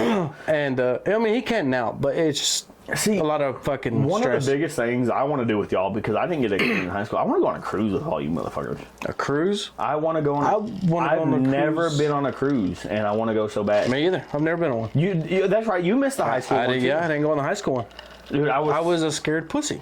I just got told if I went on that, I wasn't graduating. So I got told it was like, you either go on this or you graduate. And I regret it now. 100%. I regret it. I regret it too now. I wish I would have went. No. Because then I could have went to the cruise, failed, had another senior trip next year. And play football. Again, you know? Like, I would have loved it. But I do regret missing out on that. Just because all the stories I heard, especially now being as old as we are, I'm like, oh yeah, I'm definitely 100% getting fucked up. You know, back then it was, it was probably one of those, like, well, I don't know if I'm going to drink. I'm going to get in trouble if I drink. Well, bullshit. You know, they drank for sure. Yeah. But it was one of those things. Because it's legal. Yeah, it's legal once you cross the fucking... once you get it in the international waters. Yeah. It was legal. 18. But, except for Isaac's bitch ass. I think he was 17. But he still drank though. Yeah. But yeah, no, I definitely want to do a cruise. But I don't want to do a Caribbean cruise. I want to do one of the Alaskan cruises. I would love to go Up the entire East Coast, up to Alaska during like midsummer. They're more expensive, I heard. They're a lot more expensive. And then I think about Titanic, and it scares me. I don't think about any of that shit. I never even watched Titanic. I want to go to Alaska just in general. Not on a cruise. I just want to fucking go. Like I said, I want to do the Alaskan cruise because you get that. You get to go up to Alaska, you can get off there and stuff, and you get a cruise at the same time. Yeah. And I heard there's so much, and I don't want to say so much more chill than the Caribbean cruises because I imagine they're still probably a great time. But I feel the Caribbean cruises are more for the younger 21, 22-year-old crowd. Going to party. A little bit more rowdy than I want to be with. Why the Alaskan cruises are a bit more like, oh, this is an adult thing. We're getting fucked up, don't get me wrong, but we're being very chill about the whole thing, you know what I mean? You move too much, you're gonna fucking hurt your back. Yeah. And then plus I hear there's some great ones. Outlaw Country does one, I think. The radio station from Sirius XM. Oh, okay, yeah. Outlaw Country, I forget what station they are, but you know what I'm talking about. They do it's like 55 or something. Yeah. They do a cruise up an Alaskan cruise where they have outlaw like band. They hire like fucking like Luke Combs and them to come on the fucking cruise and play on the cruise ship. Oh shit. And stuff like that. And of course, if I do it, you know, I'm gonna save up the good $1,000+, and I'm gonna be like unlimited fucking drinks, unlimited buffet. Ain't gonna worry about shit. I am fucking not, like you said, not worrying about shit, and I'm having the best time of my life. It's kind of, you know, Yeah. I want to go on one of those. Man, other things I want to do, I want to skydive. Fuck no. You wouldn't do it? So, my wife, she wants to go skydiving so fucking bad. She asked me, can we go skydiving? I said, you're more than fucking welcome. I'll pay for it, but I'm going to sit my fat ass on that ground. I'll watch you go up, and I'll watch you come down. I'm not jumping out of a perfectly good airplane. See, I want to do skydiving. The only thing that turns me off about skydiving is that you're like, You got to jump the fuck out? No. The first like 5 jumps or whatever you have to do with somebody else. Like you're strapped to somebody else. That's the thing that gets me. I want to jump out that motherfucker by myself on my own parachute. No. See, funny, you know what's funny is that I won't do bungee jumping though. Why? So the bungee jumping looks scarier to me than skydiving. My fucking ass. Because this line. Something's hanging on to you? No, it's the fact that this line, the way it stretches. I'm like, that motherfucker that day, they're gonna put the wrong line on, well, and it's gonna be too long, and I'm gonna crack my head on that fucking ground before I plunge back up. Well, you're gonna plunge back up, or I'm gonna plunge up, and that line had too much bungee, and I'm gonna hit the top of that fucking bridge. That's what always gets me with those. And that's where I'm fucking different. I'd much rather bungee jump than fucking skydive. The one that never does zip lining bother you? No. What about if they did that big giant zip line across like the Grand Canyon? I'd love it. I would love it. I love zip lining. Zip lining's so fun. The only zip line I've been on was in Vegas. Oh, that's right. They have the zip line there. Yeah, and I loved it. See, the only zip line I went on was like back at like fucking church camp, and it was just through like a forest, but it was so much fun. It was fast though. Was the one in Vegas fast? I mean that. No, yeah, I don't. Well, I feel like that one's more like enjoy the side, slow it down a little bit. See, you can see everything. Yeah. See, I want to go on the one in Ruidoso. There's one that goes across the. Oh fuck! What do they call it? Great Wolf Lodge. It's a Great Wolf Lodge. Great Wolf Lodge. Well, aren't we planning a trip to Ruidoso next year or something? Yeah. Isn't that the plan? We got so many trips planned. Well, I mean, isn't that like one of the more realistic plans that we got? Yes. And there's a zip line, and I want to do that one for whatever reason. I want to golf there. If we fucking go to that, I will 100% go on that one. Is it Grateful Lodge? Is that the name of it? See, I don't know. You see, the other reason I want to go too is my cousins live over there. I love to see my cousins. Yeah. I love Ruidoso. Every time I've gone, and fuck me, Hollis, Shelby, Hollis' sister, and I want to go there on vacation so bad. Merce, we went, and especially since I went there when I went and picked up my dad's truck, and it was fucking bike week. Oh my god, I want to go there so bad. Yeah. See, and here's the thing too. The funny part is, after being there, I don't want to go during bike week. Too crowded. I want to go on like a lull weekend where it's like chill and shit going on. Yeah. So we all went. I couldn't remember why we were going. I think it's just to get the fuck out of town. And Merce and Shelby, They went, they did their shopping, blah, blah, blah. Me and Hollis went fucking wine tasting. We got fucking hammered. You know you're supposed to spit that out, right? What? Wine tastings?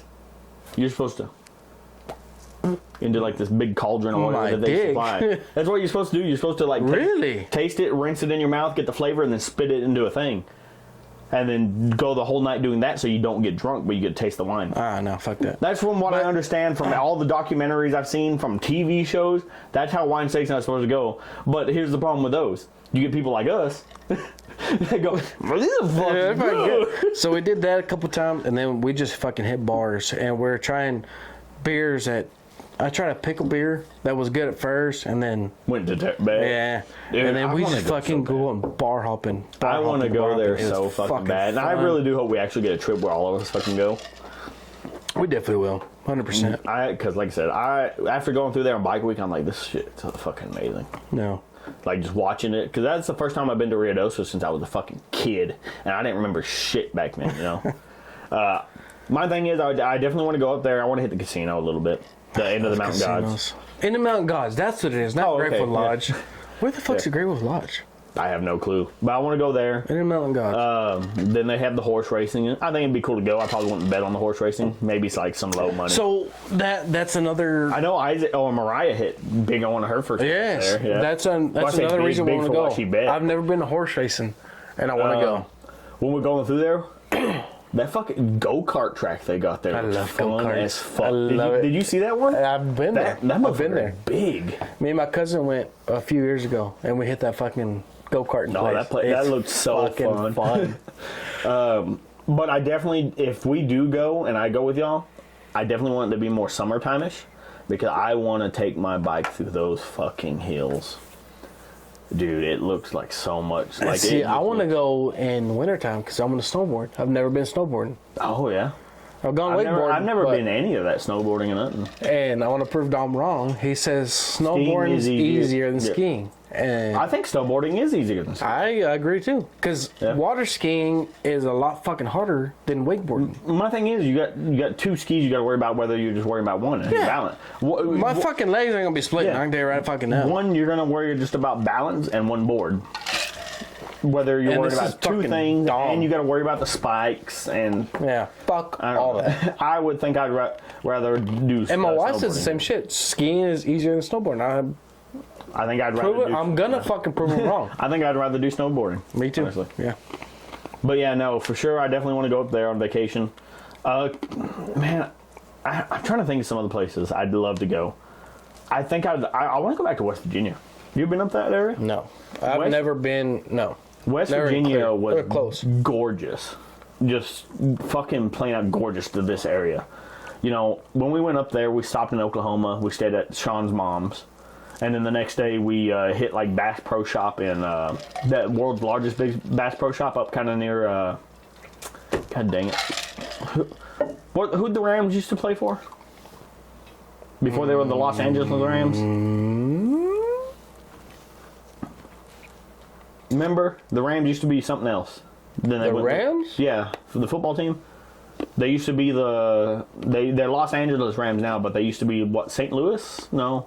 Yeah, St. Louis Rams. Okay. Yeah. Before you get to St. Louis or whatever, there's the world's largest Bass Pro Shop. It's a giant fucking pyramid. Have you ain't never seen none of that? Mm-mm. It's like the 6th or 7th largest pyramid in the world, and it's a fucking Bass Pro Shop. We went there. We stopped there. That fucking place is amazing. I want to go there again. We spent about an hour and a half in there. We didn't even get through half the fucking store. Fuck. Across the street, they got a giant fucking Bass Pro Shop hotel. It is fucking massive. We went in there. They had they had this one area where you could test lures. Like they had a giant fucking pond with fish in it, and you could test lures to see. Man, I really like this lure. I like the way it acts. Oh, it's actually pulling fish. You take the fish, toss it back in there, and you test the lure. See which lures you like. Yeah, that's gotta be fucking. They had area. They had the gun area.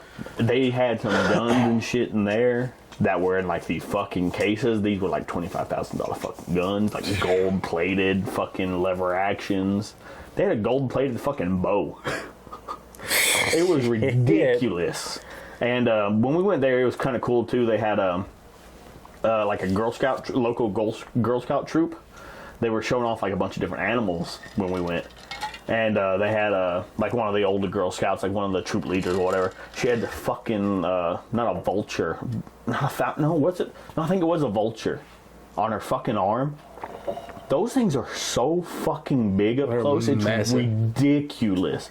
Then they had like this one girl. She was babysitting a tortoise, like a full fucking grown tortoise, massive as fuck. Cool and shit. One had like one of those baby owls, those small owls and shit. It was just cool as shit. I want to stop there. If you ever go through that area, because it is St. Louis, Missouri. I think it's before you get to Missouri. It's the world's largest Bass Pro. Amazing. But anyway, after we did that, I fell asleep pretty much for the rest of the trip. And then I woke up in fucking West Virginia. So many fucking trees. I didn't know what the fuck to do. I'm used to being able to see for miles upon miles upon miles. It was literally wake up, road, shoulder, trees. Where the fuck am I? Couldn't see shit around me. It was just such a beautiful place. It really is. Like when you're in an area like this and you go to somewhere like that, so beautiful. The place we lived at, 2 blocks away from the Ohio River. So it was West Virginia, Ohio River, and across the way Ohio. You can see the houses in Ohio from the Ohio River. Oh shit! You know, it was so cool. We were 2 blocks away. Hills up in the shit, middle of the night. See faint lights.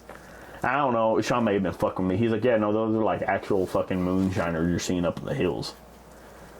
He's like, those are like those lights, those faint lights you're seeing though. He's like, those are the moonshiners. And I thought we could drink down here. Them motherfuckers up there, a little bit different. Jesus fucking, they didn't play beer pong. They played shine pong. Oh. A shot of shine in every fucking cup. I'd be done. Oh, I was done. I was fucking done. I met a couple people up there when I was there. You know, I was going to the park every day, which was like right on the river. Then, you know, just walking around and shit. I didn't know nobody. Seen the guys playing basketball. I was like, hey, you mind if I join y'all? You know, just trying to make friends. Started talking to them. They're like barefoot in the fucking park. I'm like, what are y'all doing? Y'all ain't worried about stickers? What's a sticker? What's a sticker? They don't have stickers up there. Fuck. They're like what do you mean? Like stick on your fridge? A sticker? You know, that was popular back then, you know, and shit. I was like, no, like a sticker. It's like a ball with thorns on it that grows in the grass. They're like, that sounds terrible. I'm like, yeah, it's everywhere in West Texas. You can't even walk in your own house without fucking stepping on one. No. Mercy gets pissed. All boots and then the house and the sticker. Yeah, I fucking. And then I get my Crocs. I love my fucking Crocs. I love my Crocs. I'm like, oh shit, I gotta go to my truck. Go to my truck and then sticker back in. Yeah. Yeah, no, up there they didn't know what a fucking sticker was. What the fuck? And then, you know, they were talking to me. They're like, oh, you're from Texas. It must have been beautiful down there and shit. I'm like, not the fucking area I was from. It's like you could literally see the fucking town 45 miles away from you. They're like, what are you talking about? I was like, dude, there's no trees. There's nothing. You just see for miles.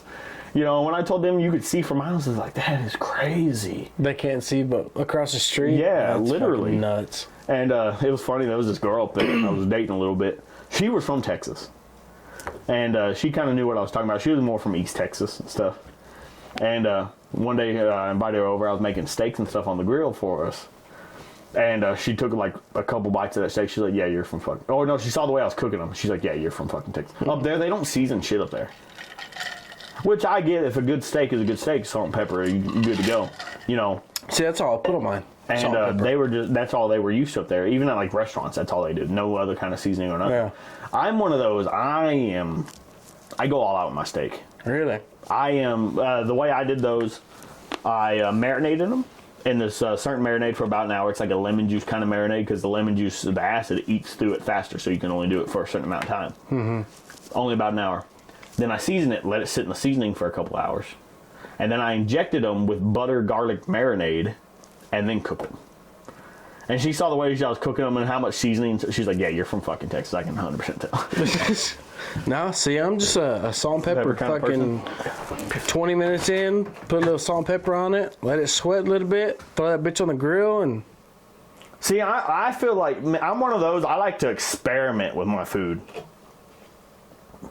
About what kind of seasonings I can put, what works, what doesn't work. Did I over-season it? Did I under-season it? And see, I started on, I don't know if you ever get it, but season it all.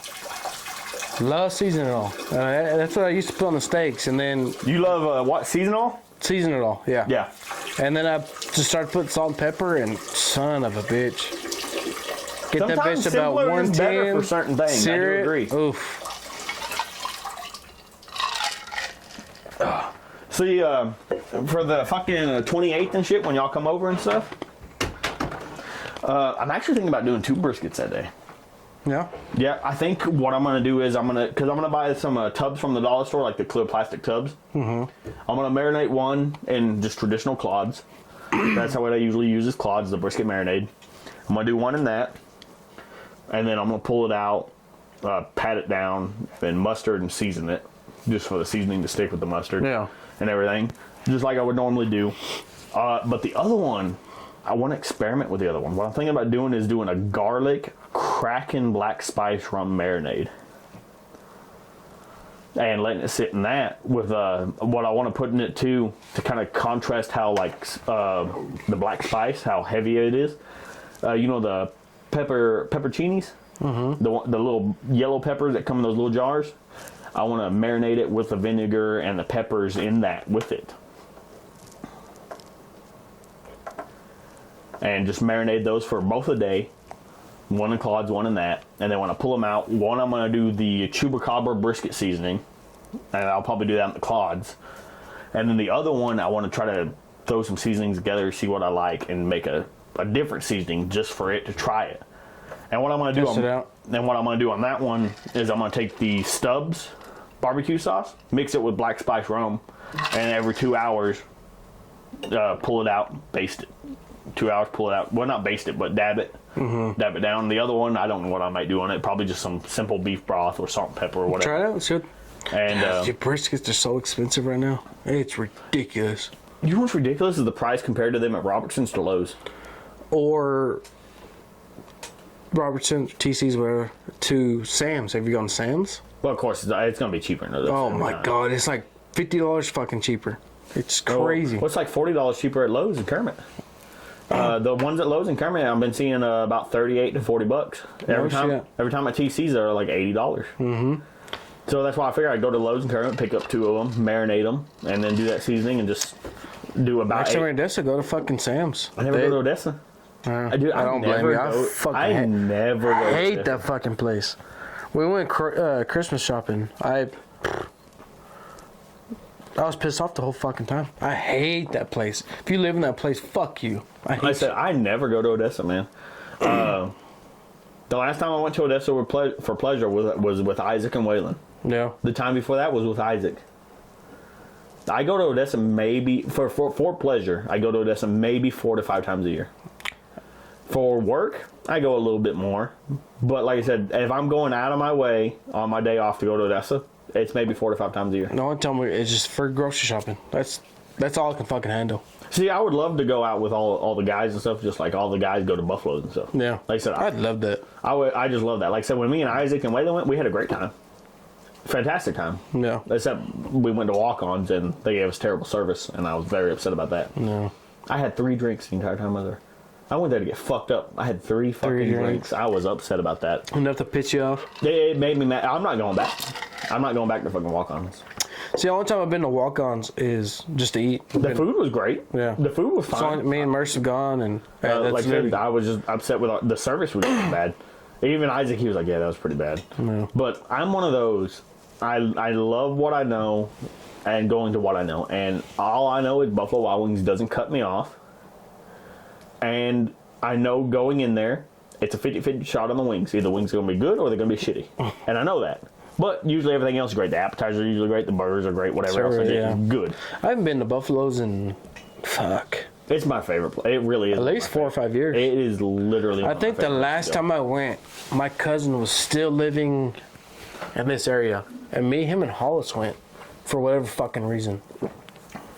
Just to go? Probably. Yeah. No, we just to go, but I think that's the last time. It's definitely been more than 3 years. Like I said, Buffalo's is my favorite restaurant on the planet. I love the spicy garlic sauce. Nothing will beat that buffalo sauce for me. That is the best sauce on the fucking planet, is the one they have. The spicy garlic that they have. Yeah. Like I said, the wings are always 50-50. They're either going to be too greasy or they're going to be just right. How it is every single time. Appetizers, never had a bad appetizer from there. Yeah. I love the fried I've never had a pickles. bad experience. I've had one. Me and Brandon went one time. We sat at the bar for about 20 fucking minutes. They haven't even taken our drink order yet. Oh. But a table 10 minutes, sat 10 minutes after we did, they're taking the drink order right next to us. And we saw them take their drink order. We're like, okay, she's going to come to us, take ours, and then go back to the thing. She took theirs, went straight back to the thing. I was fucking mad. And it was at like those tall tables they got at the bar. Yeah. I stood up. I swiped the fucking salt, pepper, ketchup menu and everything off that fuck this fucking place and left. So I lied. The last time I went to Buffalo Wild Wings, Cole was playing, I'm pretty sure, at Dos Amigos. No, not Dos Amigos. Fucking... Grams? No, Grams wasn't open anymore. Where the fuck did he play? Yeah, Horseshoe? It's between Odessa and Midland. Hacienda. That's the last time I've been to Dos. Is me, Colt. Me and Hollis went. I don't know if Mercer was with me. Who the fuck is with us? But we went and ate with Shelby, which Hollis' sister, her boyfriend, and Cole and all them. We all sat there and ate. That's the last time I went, and that was fucking 3-4 years ago. So, see, and you know what amazes me is restaurants in Odessa compared to restaurants outside Odessa are so fucking crazy because it's the same restaurant, obviously. But Odessa workers, in general, when it comes to restaurant work and shit, they're some of the worst workers I've ever seen in my fucking life. Yeah. In general, not everyone. You get a good server here and there. You get a great waitress here and there. You get, whatever. Good cook and whatnot. But, give me a beer, please. But in general,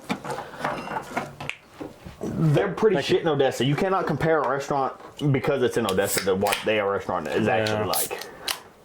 And that's the same way in Kermit. I mean, look, fucking Sonics in Odessa are great. Our Sonic is so fucking bad, it's ridiculous. I thought they were going to build a new one. What the fuck happened to that? They were supposed to, and I think they're still supposed to, but I don't fucking know. It's Telly. Telly's a fucking dumbass.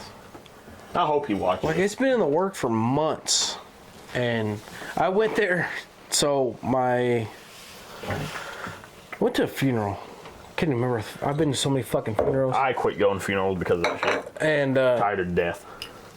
Yeah, fucking dude, I've been so many, it's ridiculous. But I got out, it was late, I was hungry. I was like, you know what, I'm going to Sonic. I called Marcia, hey, do you want some? She called it in. After the 14th fucking stall, I finally found one that was open. Pushed a button, and I said, order for Mercedes. Oh, we don't have one for Mercedes. I'm like, okay, under Cory. We don't have one for Cory. I'm like, what the fuck? And they go, what was it? And I knew what I ordered. I knew what my son ordered. I didn't know what the fuck they ordered. So I gave them that, and they're like, oh, it's for, I can't remember the name, Lucy. It's some off the fucking name wall. That they just name off the wall. They probably didn't hear right over the phone. Yeah, and 30 minutes they tried to figure it out, and they finally gave me the right order. But first, they brought me an order. 5 minutes later, the lady's come back. Did you get the right order? I said, no, because there's onion rings. None of us like fucking onion rings. Yeah. Took that fucking order back. Another 10 minutes to get my fucking order. Oh, it was ridiculous. See, when I go now, I only order off the app when I go. And I know 2 of the stalls that work for sure. Because for some reason, when you check in with the app, it never fucking works. Yeah. It says check-in failed. So I still have to hit the button and be like, I got to order for Jeremy. Even though the app's supposed to do everything. You would fucking think. It's crazy. I was upset the other day. I went to fucking Dairy Queen. I sat in there for 30 fucking minutes. Really? Waiting for a burger and fries. I've never had that experience there. From what I understand, my coworker was telling me, you know what they do now? So, every time I go, I always go inside because the drive-thru is always packed. Yeah. I go inside because you get your food faster when you go inside. The reason that used to be was because the inside orders were on a separate list from the outside, from the drive-thru orders. Now they put them on a list as they go. So you can have 10 people in front of you in the drive-thru that ordered that you didn't know about, and you ordered inside, and now you gotta wait 30 fucking minutes for a goddamn burger and fries. Hey, Kermit restaurants are ridiculous. Kermit has so much potential. The city council sucks. They don't want it to grow. They just... I was so excited when Long John Silver was testing the water to build one. I love Long John's. A lot of people hate Long John's. I love Long John's. Silver. I don't like the fish. No, but their chicken and the fish batter. Thank you. Thank you. is the best So ever. I still get the fish, but the chicken and the fish batter. I went there probably a month ago now. Yeah, that's probably the last Mercer time I got went. her fucking Chick-fil-A, whatever the fuck she I also got. love the lobster bites. And I was like, you know what? For whatever reason, I craved Long John Silver's. My mom loves it. My dad loves it. There's something great about that chicken and fish batter. And I said, I'm going Long John Silver's. She goes, she fucking hates it. She's like, no. Like everybody else. She got her them. shit, and I went, ordered my chicken. Fucking I love loved their it. rice. I never got the rice. The wild rice. Oh, it's so good. It's just chicken and french fries. Let's do another Vegas bomb here. Oh my god, it's fucking full. Yeah, it's like. Oh shit. Cheers, sir. Cheers. Oh shit.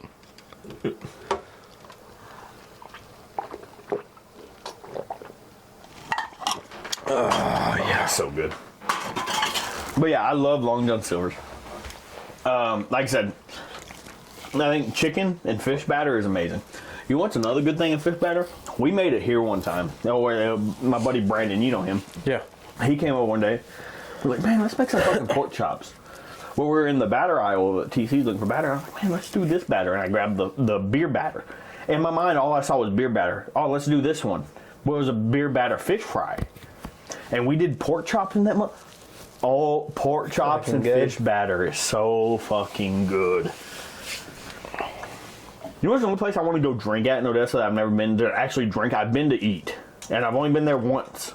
Is Big Daddy's.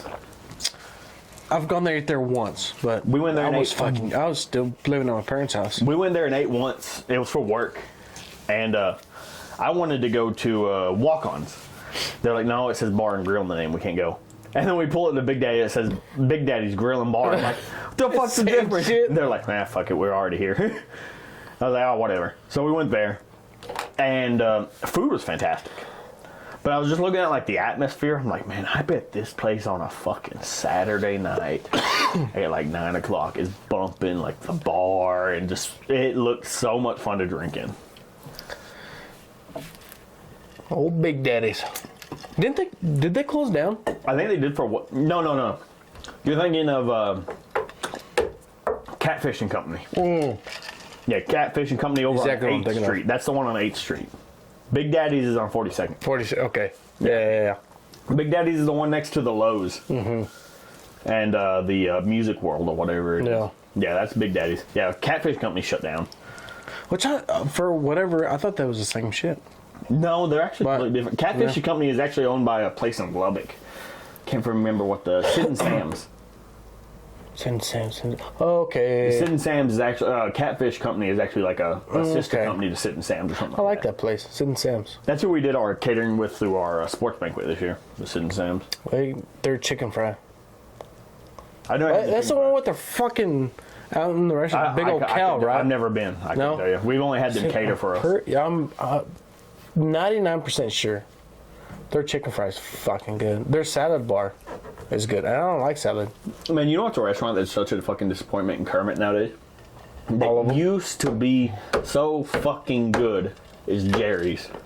Yeah, they kind of fell off. When Jerry's was at their old fucking location, I don't care if you're a Hefner and you're watching this right now, you can just fuck off because I'm tired of the comments. Jerry's is the best. Jerry's is the fucking second worst place in fucking Kermit. So, And it's so goddamn bad because our crackhead son is the one that runs the fucking kitchen. you want to hear a story about Jerry's? I'd love to hear a story. So, my grandma, my mom's side, the one-legged grandma, I met her one time. she married Manuel, right? Okay. He just recently passed. That's the funeral I'm talking about. Yeah. He used to own, I can't remember the fucking name of it, Navarrete Cafe, right across from the cemetery. I don't think I've ever been to that one. Heard of that one. But that's where Jerry started. Oh, okay. Yeah, when Jerry's was there, they were great. They Okay. were phenomenal. That was his restaurant, and he sold it to Jerry, and then Jerry got big, whatever, and then that's when she moved to where she's at now.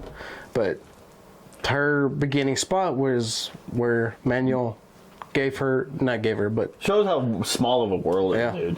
Yeah. And like I said, when she was there at that spot next to Pit was Stop, and all, fucking good. it was great. I went there constantly. It was the only decent cafe in Kermit for the longest time. When Galley's shut down, Jerry's was the only decent cafe. Do you remember Galley's? no, never Where the heard Family of it. Dollar is now. Where the Family Dollar is now. Which one? The one across the street from Kent Quick. The Kennewick. Next Going to towards Monahans? Yes. Okay. Next to the old motel. There was a restaurant there? There was a place there called Galleys.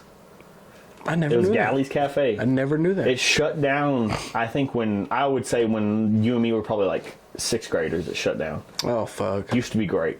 Maybe I do remember. But it's so far back in the memory bank. It was before Kennewick was, it was still when that was a pasture.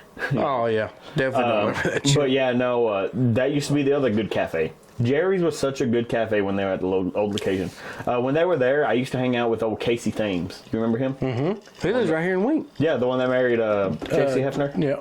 I used to hang out with him so much that we would go there constantly. And it was funny, though. It's really a funny story. One time we went there, and he called ahead. He was like, hey, I'm coming in and stuff, just getting a table for 2 or whatever. Just make sure y'all got room, because that's how busy it was. Yeah. We showed up. And this was, I guess, when him and JC first started dating. And, the Hefners are good friends with the Jerrys and all. Yeah. They had candles on the table thinking it was him coming in with shit. Me and him walking in and sitting down, there's a candle lit on the table, Candlelight dinner. little hearts and stuff. I'm like, man, this is so romantic, my guy. Glad you brought me. The way she just walked up, she's like, we thought you were coming with JC. And she was like, I get these. I went, no, leave them.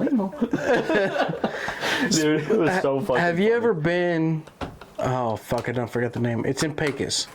It's something Shark. No, I've never been to nothing called Shark. Is it the sushi place over there? No. God damn it. Me and Waylon went ate there. And he introduced me to a... Fuck, I can't remember the name of it now. The only places I've been in Pecos is that barbecue place across... Or not the... Poor Daddy? Not Poor Daddy's. Not the barbecue place, sorry. I hadn't been to the barbecue. I've always wanted to go to the barbecue place there. Everybody hypes it up. I know what you're talking about. I can't remember. It's next to the rodeo arena. Yeah. I've been to the Mexican restaurant across the street. That place is really good. I've never been there.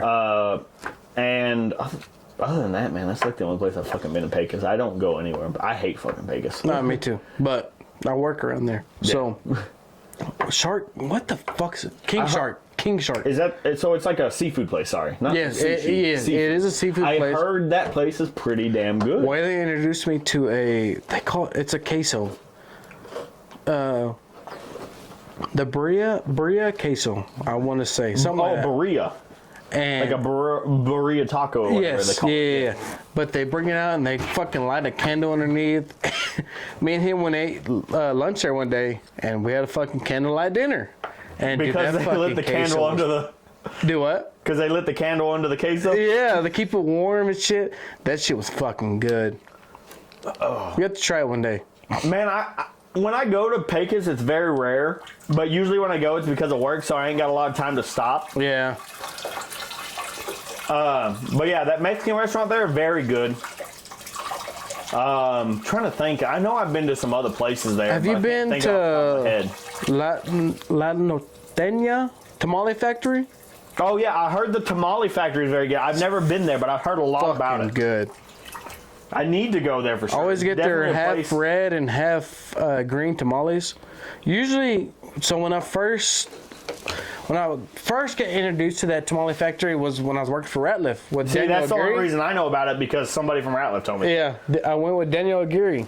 I'm pretty sure it was Red that told me. Yeah, Big Red, and they were good. And I started going, and the red kind of on the drier end, so I always get red and fucking green. Now I'm a big fan of the fucking green tamales. They're so fun. They had a rice and bean tamale at one point. Fucking fantastic. You know, out of Kermit, there is Kermit gets these exceptional restaurants here and there. Mm-hmm. Gossip Corner being one. Gossip Corner's fucking burgers are ridiculous. I've only been there once, and it was good. And that's the problem with me is like it's there, but being not the fact that they're not a real restaurant, they're just a food trade. Mm-hmm. I like restaurants. I like going and sitting down, and I like eating, in a restaurant. That's her only negative to me is that she doesn't own a restaurant. And she is probably one of the few people in Kermit that deserve a fucking restaurant. Yeah. Burgers. Is she trying to sell it? Yeah. I think some health issues with her. That's the only thing I can think it is. Maybe some health issues. That's the only thing I can think. I don't want to speculate, but that's what I think it is. That sucks. But 100%. Kermit, best burgers in Winkler County has to go to her. They're massive, they're juicy, they're homemade every single time. Hollis orders food from there all the time. It's one of my anytime I think about it, I'm like, man, I want some food. Gossip Corner. And then I go. But it's just one of those places that's so far out of the way, being on 302 going towards Odessa. Yeah. Not as a restaurant in town that I can go sit down. It doesn't cross my mind. Sit down and enjoy. Amazing fucking place. Now, when you talk about a sit-down place, I have a coworker. He's a fucking idiot. Oh, and if he watches, whatever. It's fucking the My dad? no. It's his mother owns Tortas.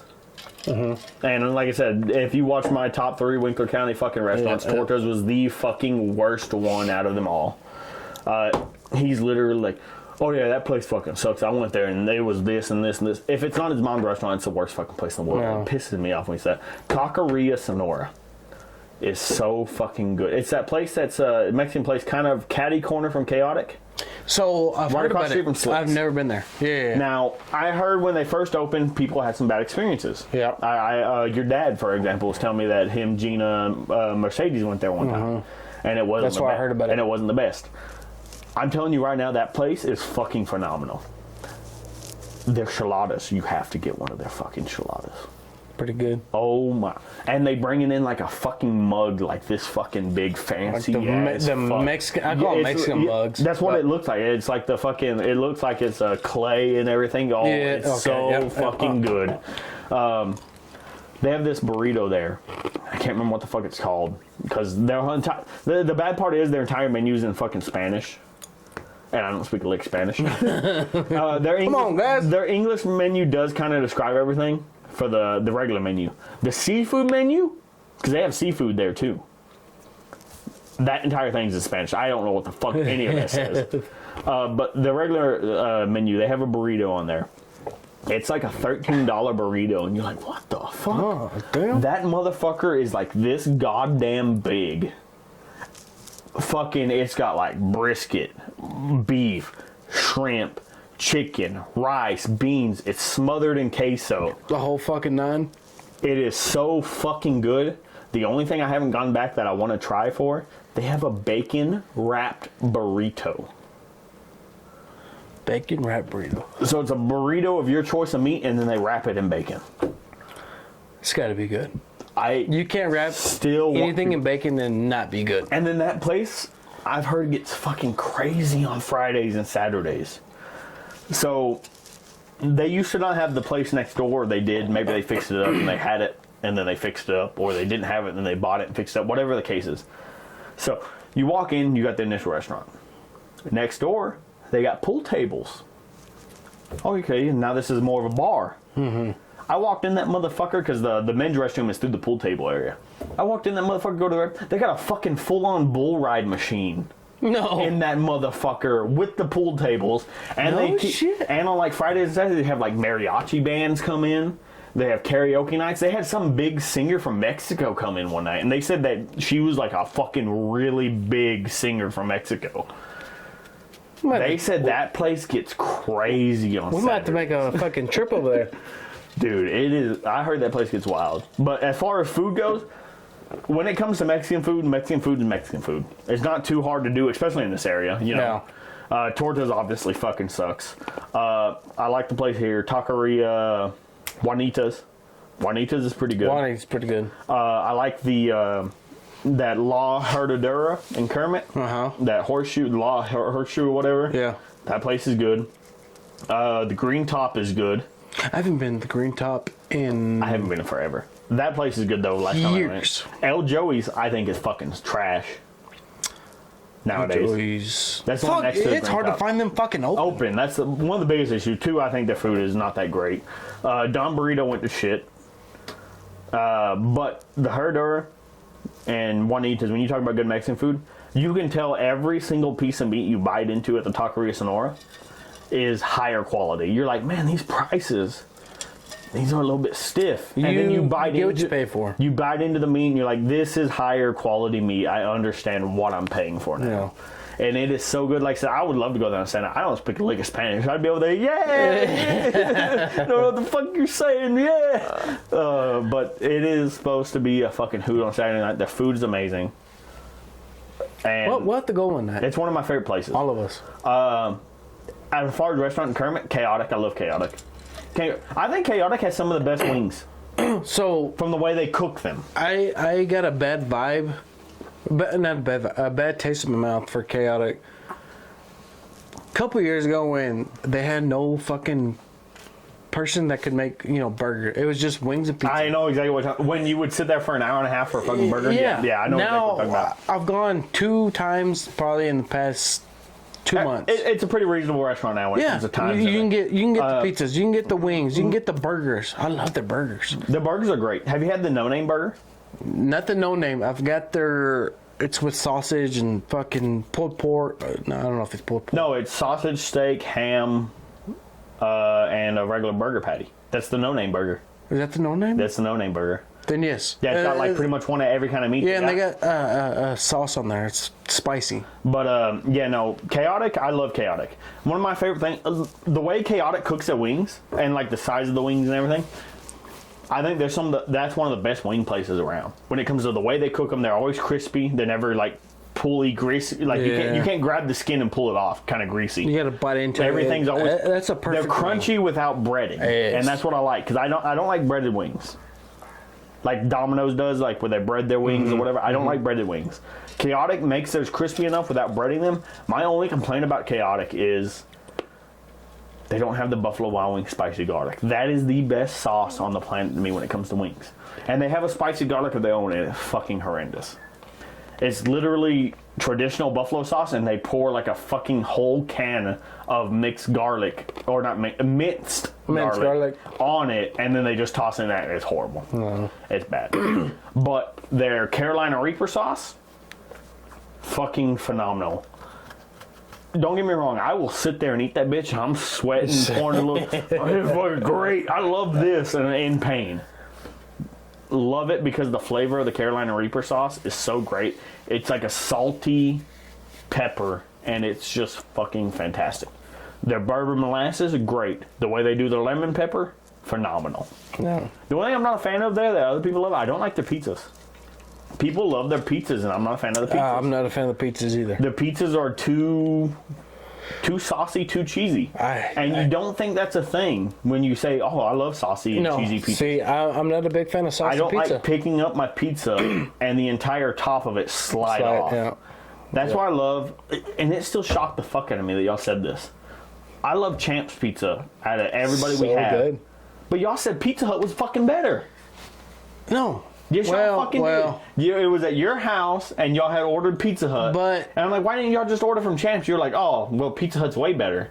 Like, there's no fucking way Pizza Hut is better than Champs. Because on the Pizza Hut deal, I can order light sauce. I'm not a big fan of sauce. That's why you get thin crust. I do get thin crust. Thin crusted Champs has light sauce. And no, it's still a little too much. I like just a fucking base layer. That is Champ's Pizza is fucking perfect to me. Every time I order pizza, their thin crust is so thin crust jalapeno pepperoni at Champ's is one of the best pizzas I've ever had. Is that the one? It's little bitty slices. slices. They're in the squares. I love it. I love it. And you have to get this before it's gone. Go to Champs one of these days randomly where you're just like, well, we need something for dinner. Get one of their cheeseburger pizzas. It's a limited pizza they have right now. And they put dill on top. They sprinkle dill on top of it. So it tastes like a cheeseburger with heavy pickles. And it is so fucking good. I'll try it. It is so... I still want to try that fucking pickle pizza. Have you ever seen that? On like TikTok and stuff? It's a pizza, but instead of regular sauce, they use ranch. Cheese and pickles on it, and then they cook it like that. Because I'm not a big fan of on pizza heavy sauce. Fuck, it's ruined for me. I can never do like one of the Chicago pizzas. No, fuck that. I've seen I could never do it. So there's a guy, David Dobrik, right? He opened a fucking. It's called Dobrik's. Yeah, I've seen his pizza place. Yeah, I know exactly what you're talking about. You're talking about the Chicago pizza, whatever. But it looks so fun. I just want to try it. I want to go just to try the fucking pizza. And then he has a couple others that look. You ever watch the Barstool Sports Guy? Yes. The one bite. That's right. At one bite, everybody knows the rules. Yeah.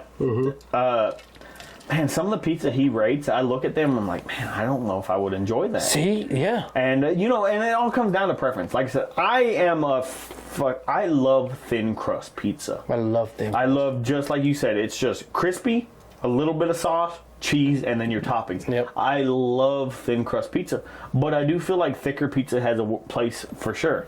When it comes to a thin crust, like I said, my go-to thin crust, I will always order pepperoni jalapeno. Mm-hmm. If I'm ordering pepperoni jalapeno, it will be a thin crust. If I'm ordering a meat lovers, it's got to be a little thicker. It's a hand toss or something like that. I do not like pan pizzas. Pan pizzas are too thick. It's too much bread for me. I agree. 100% agree. I think hand tossed is about where I draw the line on how I like my thickness. I never order hand tossed or it's thin or Pan? stuffed crust. Oh, stuffed crust I think is automatically a hand tossed. Yeah, already.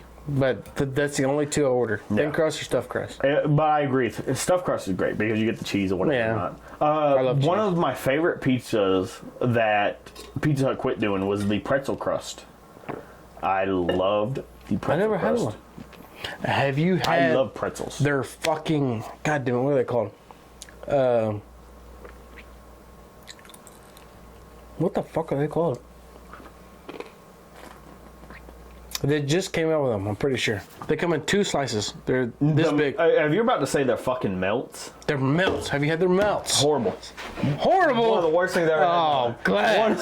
One of the worst fucking things I've ever had. Have you got the chicken bacon ranch? I had the buffalo chicken one. That's where you fucked up.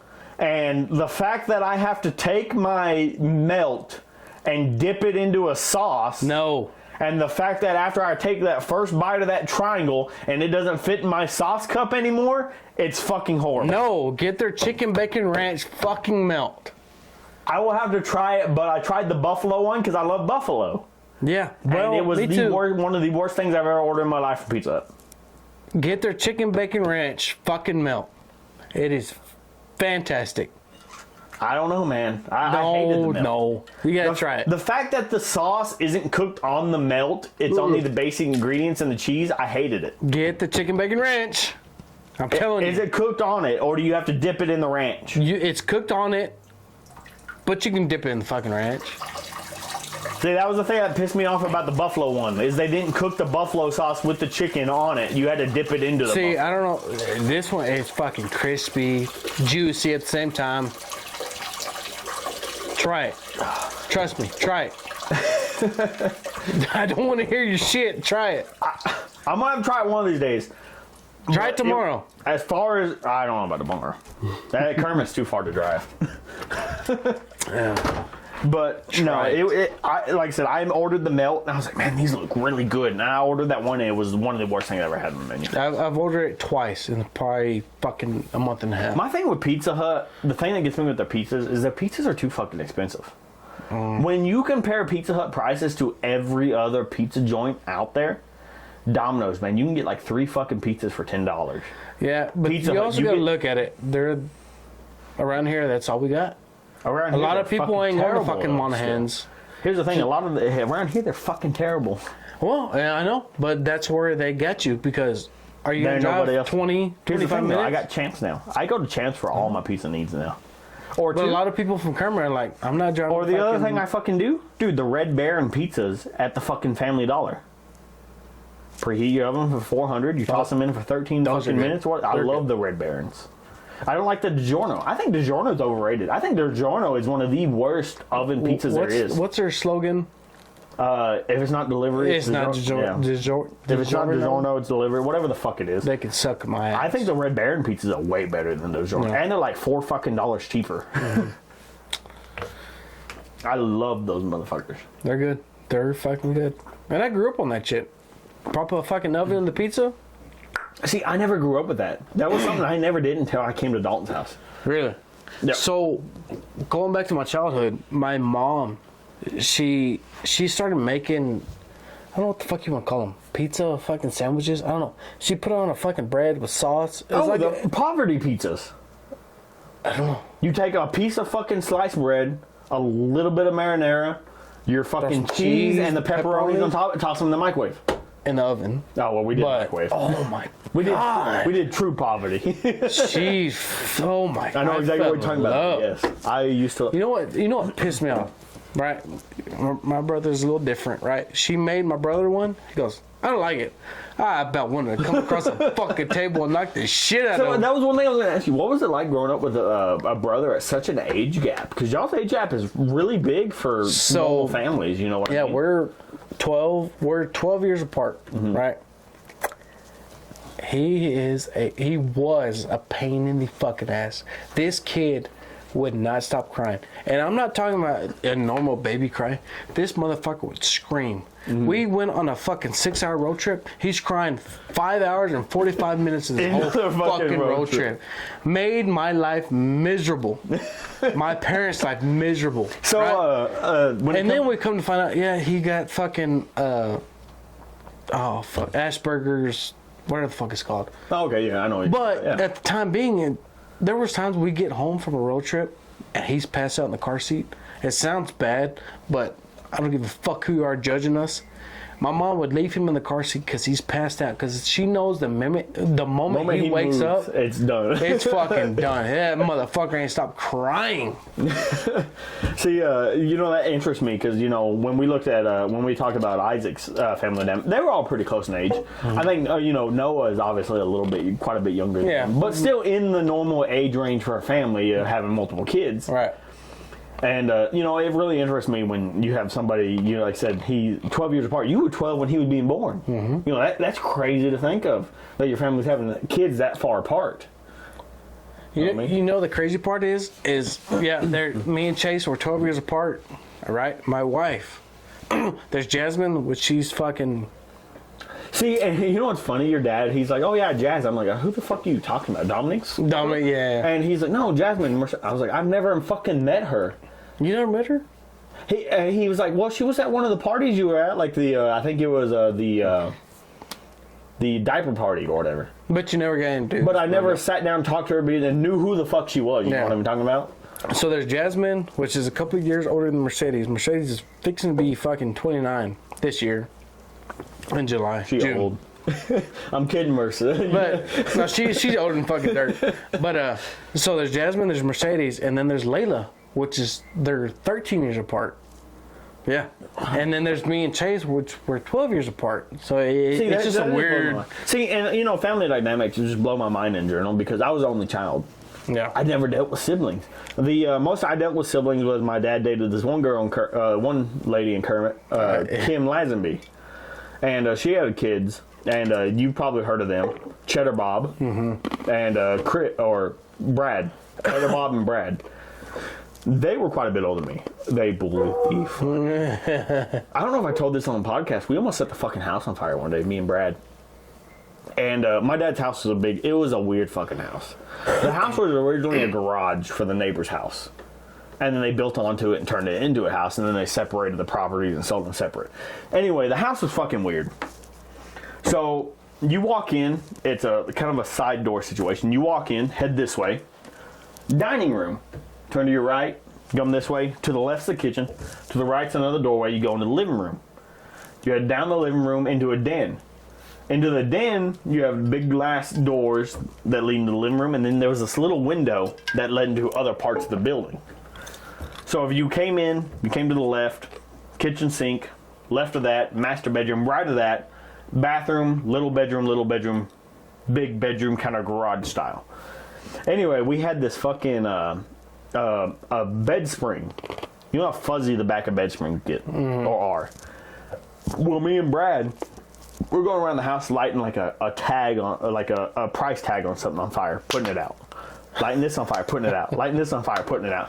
Just being kids, being reckless. Anyway, I'm pretty young at this point. I think I'm only like 7. Brad's maybe like 13 or whatever. I don't really know our age gap. Something around that. We're lighting this on, putting it out. Lighting this on, putting it out. Well, we light the back of that box spring on fire. And it being nothing but like fuzz, that motherfucker caught. And we're sitting there trying to put it out. We're going into the kitchen, grabbing glasses of water, tossing on this bitch. Chris is in the living room just sitting there watching TV. We're in the fucking kitchen trying to keep Kim and my dad from seeing, like, Chris, come here, trying to get his help. I ain't going with you. I'm watching TV, whatever the fuck, he's zoned in on the TV. Yeah, he don't get a shit. Fuck you guys. I don't, I'm not saying fuck you guys, but no, I ain't going with you. I'm comfortable. Leave me the fuck alone. Yeah. And we're sitting there going back and forth. Finally, we give up. We can't put this motherfucker out. So we just go and sit on the floor next to him, watching TV, like, maybe nobody will notice. My dad walks into that den to go get something, and he sees through that window, like I said, that weird window that looked into the other rooms. He looks in that and sees fucking smoke. We're getting out of the fucking house and everything. The fire department has to come out and put that fucking mattress out. They just toss out the fucking back door in the alley and spray it out. Yeah. The whole house was made of fucking brick back there. Nothing was catching fire. Unless it was like the floor or the ceiling. Very unlikely just from a box spring. And they tossed it out. We got our fucking ass reamed out. That was one of the only time my dad ever spanked me, and he was like missing with the belt, hitting like lower back, lower back. It's the worst. I gotta piss. It's about time, motherfucker. I already pissed 4 fucking times. You made the longest out of 4 or 5 times. I shit myself once too.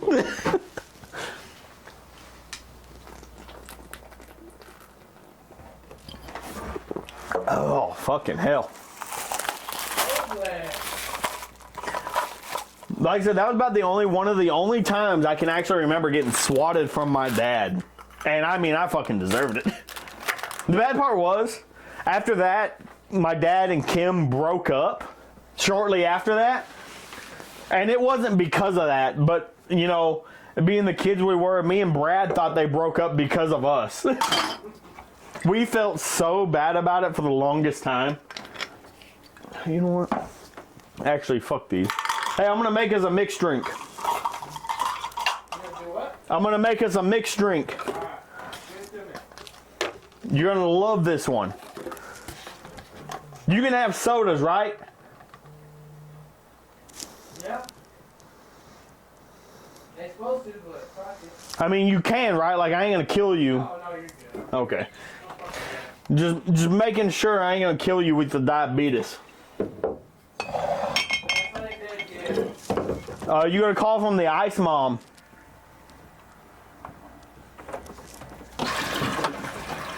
By the way, just a heads up. Do I now? You had a call from the ice mom? Oh, it's my mama. So I hit the box. You might want to check if you can hear me or not. Yeah, let me go check him. As long as you didn't hit the button. Or did you try to mute it so nobody heard your piss? No, I might have. And then you go check. Hello. Nah, you good. You Gucci. We Gucci. We Gucci in this house. Alrighty. I'll call you back, Mom, later. Do you like No. root beer floats? Yes. This drink tastes just like a root beer float without any ice cream. I ain't had a root beer float in I haven't had one in for fucking ever either. a long time. I don't know where the fuck my jigger Alright, is. while you're making this, I'm gonna call my mom. Just No, make that's sure. perfectly fine. I think it's in the other room. Whatever. Fuck it. Oh, no, this goes on top. This goes last. This goes first.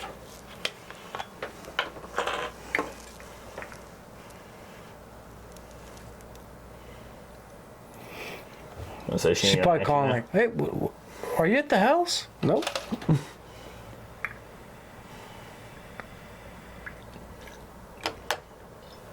I told her, she's not gonna answer. I'm gonna put the phone down. She's gonna call me back. What are you doing? You better put it on speaker. That way she makes a guest appearance on the podcast. No, because I thought I heard them pull up and close the door. And I gotta be like, look, Gina came on here before you did, James. What the hell? I told you. Yep, there it is. Hello? What's up, Bubba?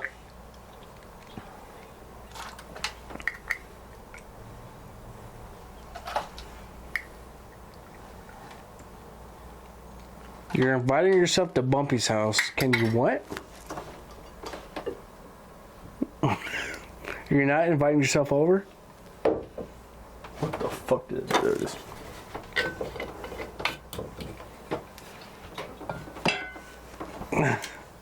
So what do you ask if you can stay at Bumpy's house?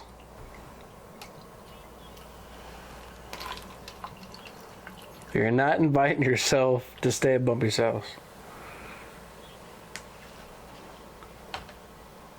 Okay. It's up to Bumpy and Grumpy. And me. Where's Grumpy at? Grumpy's at the house? I gotta pee anyway.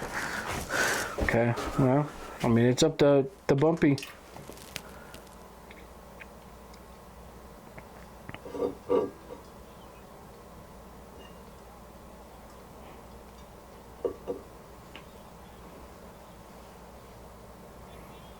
What?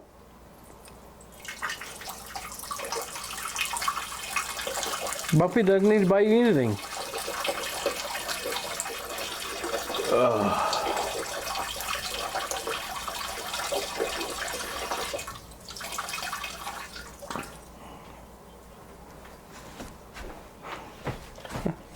Little dusty dough.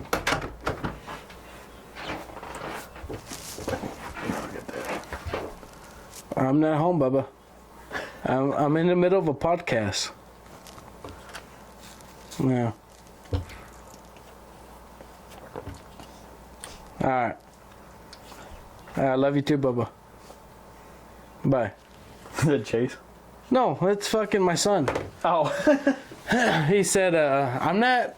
What do you? Fuck, I'm not inviting myself. I'm not inviting myself, but can I stay at Bumpy's house? In other words, He's staying. He wants to stay. at Grandpa. he's Yeah. staying there. So Now tell me, does this taste not like a fucking root beer float without ice cream? let me see. And the Burberry float. That's a big ass fucking ice cube. Yeah, I got the square ones. That does actually. It's actually pretty fucking good too. So what that is, it's a shot and a half of Captain Morgan private stock. A lot sweeter than regular Captain Morgan. I love that stuff's like candy to me. And then a shot and a half of Di Serono, and then an IBC root beer. Has to be IBC. I've tried it with other root beers. It doesn't work. Didn't taste the same. It was pretty good. I had a root beer float glass, and I couldn't tell you the last time I fucking had one. I was definitely a kid. So that's another subject I would like to actually touch on a little bit here. Growing up with type 2, right? Type 1. Type 1. Is that that's the worst one, right? That's the worst one. So type 1 diabetes, man, like how... growing up, did you feel like it affected your life growing up with friends a lot more than, like nowadays you're probably a lot more subconscious about it, but Definitely a little bit because if you went to a friend's house, parents had to think, oh, I can't give him this, I can't give him that. And my mom's she's Protective. very protective. So when I'd go to stay at X, Y, and Z's house, She would make sure. My mom's calling and talking to X, Y, and Z's mom, like, hey, this he needs can't to be have done. this, he can't have that. If he acts like this, yeah. you You can look out for this, blah, blah, blah. So I felt different. And then now I'm like, I don't give a fuck. I don't give a fuck. Out of the time I've known you, like I actually started hanging out with you and getting to know you and stuff, and from what I hear from Isaac and them, they're like, Cory is probably one of the least like cautious people when it comes to what you can and can't actually eat. Yeah. You're just like, fuck it, I'll have some. I'm here to live, right? Oh yeah, I get that. I've said that plenty of times with my the heart issues. Yeah. I'm like, if I fucking die because I ate one too many fucking steaks, well, fucking let it be. I enjoyed it. Let it fucking be. I enjoyed it. I tried the diet, eating a little bit healthier to lower our cholesterol and stuff. I'm like, man, it don't fucking work. There are little things like my biggest thing right now, and I talked to some of the other guys. I'm trying to cut back on chips. Chips are my biggest weakness. I will sit down and eat a fucking family bag of chips, turn around and still be hungry and eat another family bag of chips. Yeah. That's my biggest issue. It's funny, you asked me, you can, like this type of shit, you can have this, right? I drink a Red Bull every fucking day, right? Do you drink sugar-free Red Bulls? No. No? You drink regular. See? Regular fucking Red Bull. See, you would think somebody with diabetes would have the conscience to be like, I'm going to drink the sugar-free one. I drink Red Bull, or grab this little piece of shit right here, and I say a piece of shit. It's a lifesaver right here. You hit a few buttons, and hit a few buttons, I'm back in it. And am I the greatest fucking diabetic? Far fucking from it, right? Yeah. I'm probably one of the worst. One of the worst. 100%, one of the worst. But I'm not gonna let that bring me down. Oh, I'm gonna live my fucking life. You gotta live your life the way you want. If I die at fucking 30, you know, I enjoyed my fucking life. Your dad hates when I say this. I'm like, because at work, I'm like, about my heart and all that stuff, and the way I eat and stuff. I ain't gonna live past 30. I was like, if I live past 30, I ain't gonna live past 35. Your dad, quit saying that. You know, I tell my wife all the time, I'm lucky if I make it past 35. I really am, truly am. But you can bet your ass, up until that point, I was living life. I ain't letting this little shit worry. See, man, you and me have had this conversation coming up. Gotta get a motorcycle. You gotta get a motorcycle. And I've always wanted one. And that's the thing. You want one, and you're afraid. Hey, what's the difference between living with a little bit of extra sugar on diabetes and living with a motorcycle? You got a point. You got a point. You know, but if that's already your mindset, and that's what scares me. Steve Avila, he got a fucking crotch rocket. I call them crotch rockets. No, that's what they're crotch rockets. Fuck him, Riley, and Jordan were living in Pio. He had just gotten this crotch rocket. I remember him actually getting that motherfucker. And he let me drive it. Mm-hmm. I drove it from Riley's house down the road, back to Riley's house, and I fell in love. I was about to say you loved it. Fell in love. And ever since then, I've wanted one. I never pulled the trigger. You know what's bad, Corey? I've actually sat there and thought, I'm like, I wonder if Mercedes would just absolutely hate me and never hang out with Corey again. If I just showed up one day like, hey, Corey, here's your birthday present. Yeah. That scenario is a little different. You know what I mean? Well, she would definitely hate your ass. See, and that's the thing, you know, like, I don't want to disrespect. And I get an addictive personality, so. My thing is, it's just the way I look at, like, how life went for my dad. I am one of the, you know, a lot of people want to break away from their family prerogative or their family footsteps or whatever. I'm one of those, like, I want to follow through every last aspect of my dad's footsteps. Yeah. And I'm one of those, I want to start a motorcycle club with my friends. That's the thing. So much loyalty comes into that. Is I could start one, but I don't have the members. My dad started his with his friends. Yeah. You know, the people he grew up in high school. Together Don, Jimmy, Caesar. You know, I don't think Caesar was ever in it, but I think he was pretty close to becoming in it. You know, he started it with him. He rode with him or whatever a few times. Stuff like that. And I'm like, I want to start one, but like if I ever showed up at your house with hey, Corey, this is your birthday present, by the way. Mind you this, people are going to be like, man, that's a really good friend. I'm like, no. This is 100% selfish. I bought him this so he can ride with me. You know what I mean? And, I mean, I wouldn't turn down. I mean, yeah, I want one. And like you brought up a good point. I don't want to because my kid, you know. Oh, and I 100% respect danger, blah, blah, blah. But then you said diabetes. I'm doing the same shit.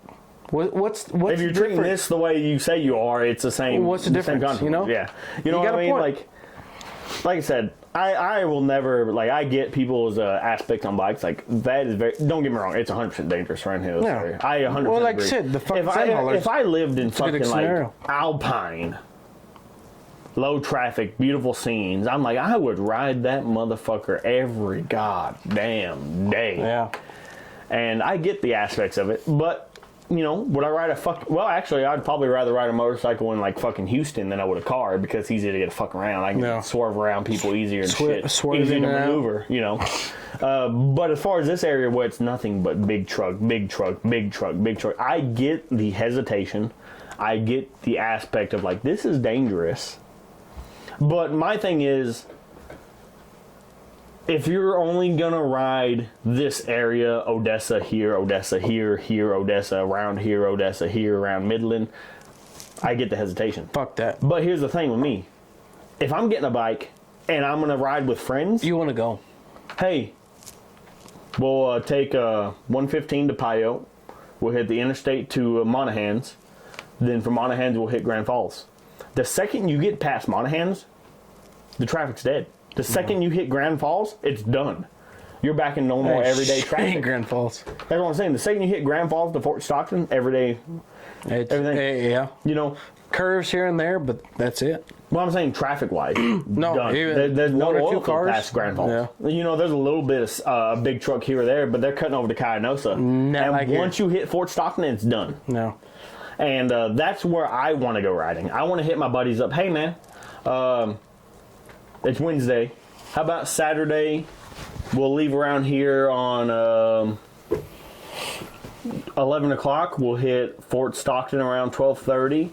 We'll stop, fill up, and then we'll hit up towards what's past Fort Stockton? What town is that? Don't give me a fucking line. It's not Sanderson. Sanderson's that way. Is it Sanderson I'm thinking of? I may be thinking. No, it's not Sanderson.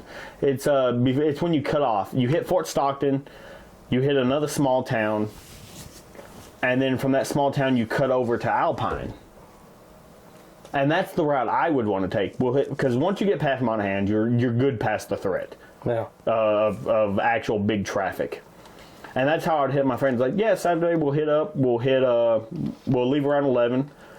We'll hit Fort Stockton around 12:30. If we're hungry, we'll stop at lunch at Fort Stockton. If not, we'll just keep going. Maybe get a small snack, fill up. Then we'll head out that way. Then we'll hit across to Alpine. Stop at Alpine for some barbecue, some good food and stuff. Because Alpine's got a lot of great restaurants. Yeah. We'll hit Alpine, we'll hit Fort Davis, we'll hit Balmorhea, and then we'll maybe stop at Balmorhea for a beer or two, and then we'll head back down to Pecos and head back to Kermit. That's the routes I want to take. You know? Or it'd be like fucking like, hey man, I got a Friday, Saturday, Sunday, and Monday off. What do you got? Well, I got about the same schedule as you. Well, hell man, how about Friday morning we hit up to fucking Carlsbad. We'll hit Carlsbad, eat lunch, we'll head up to Ruidoso. Stay a night or two, and then head back Sunday afternoon. We'll be back by Monday, refreshed, and then go to work Tuesday.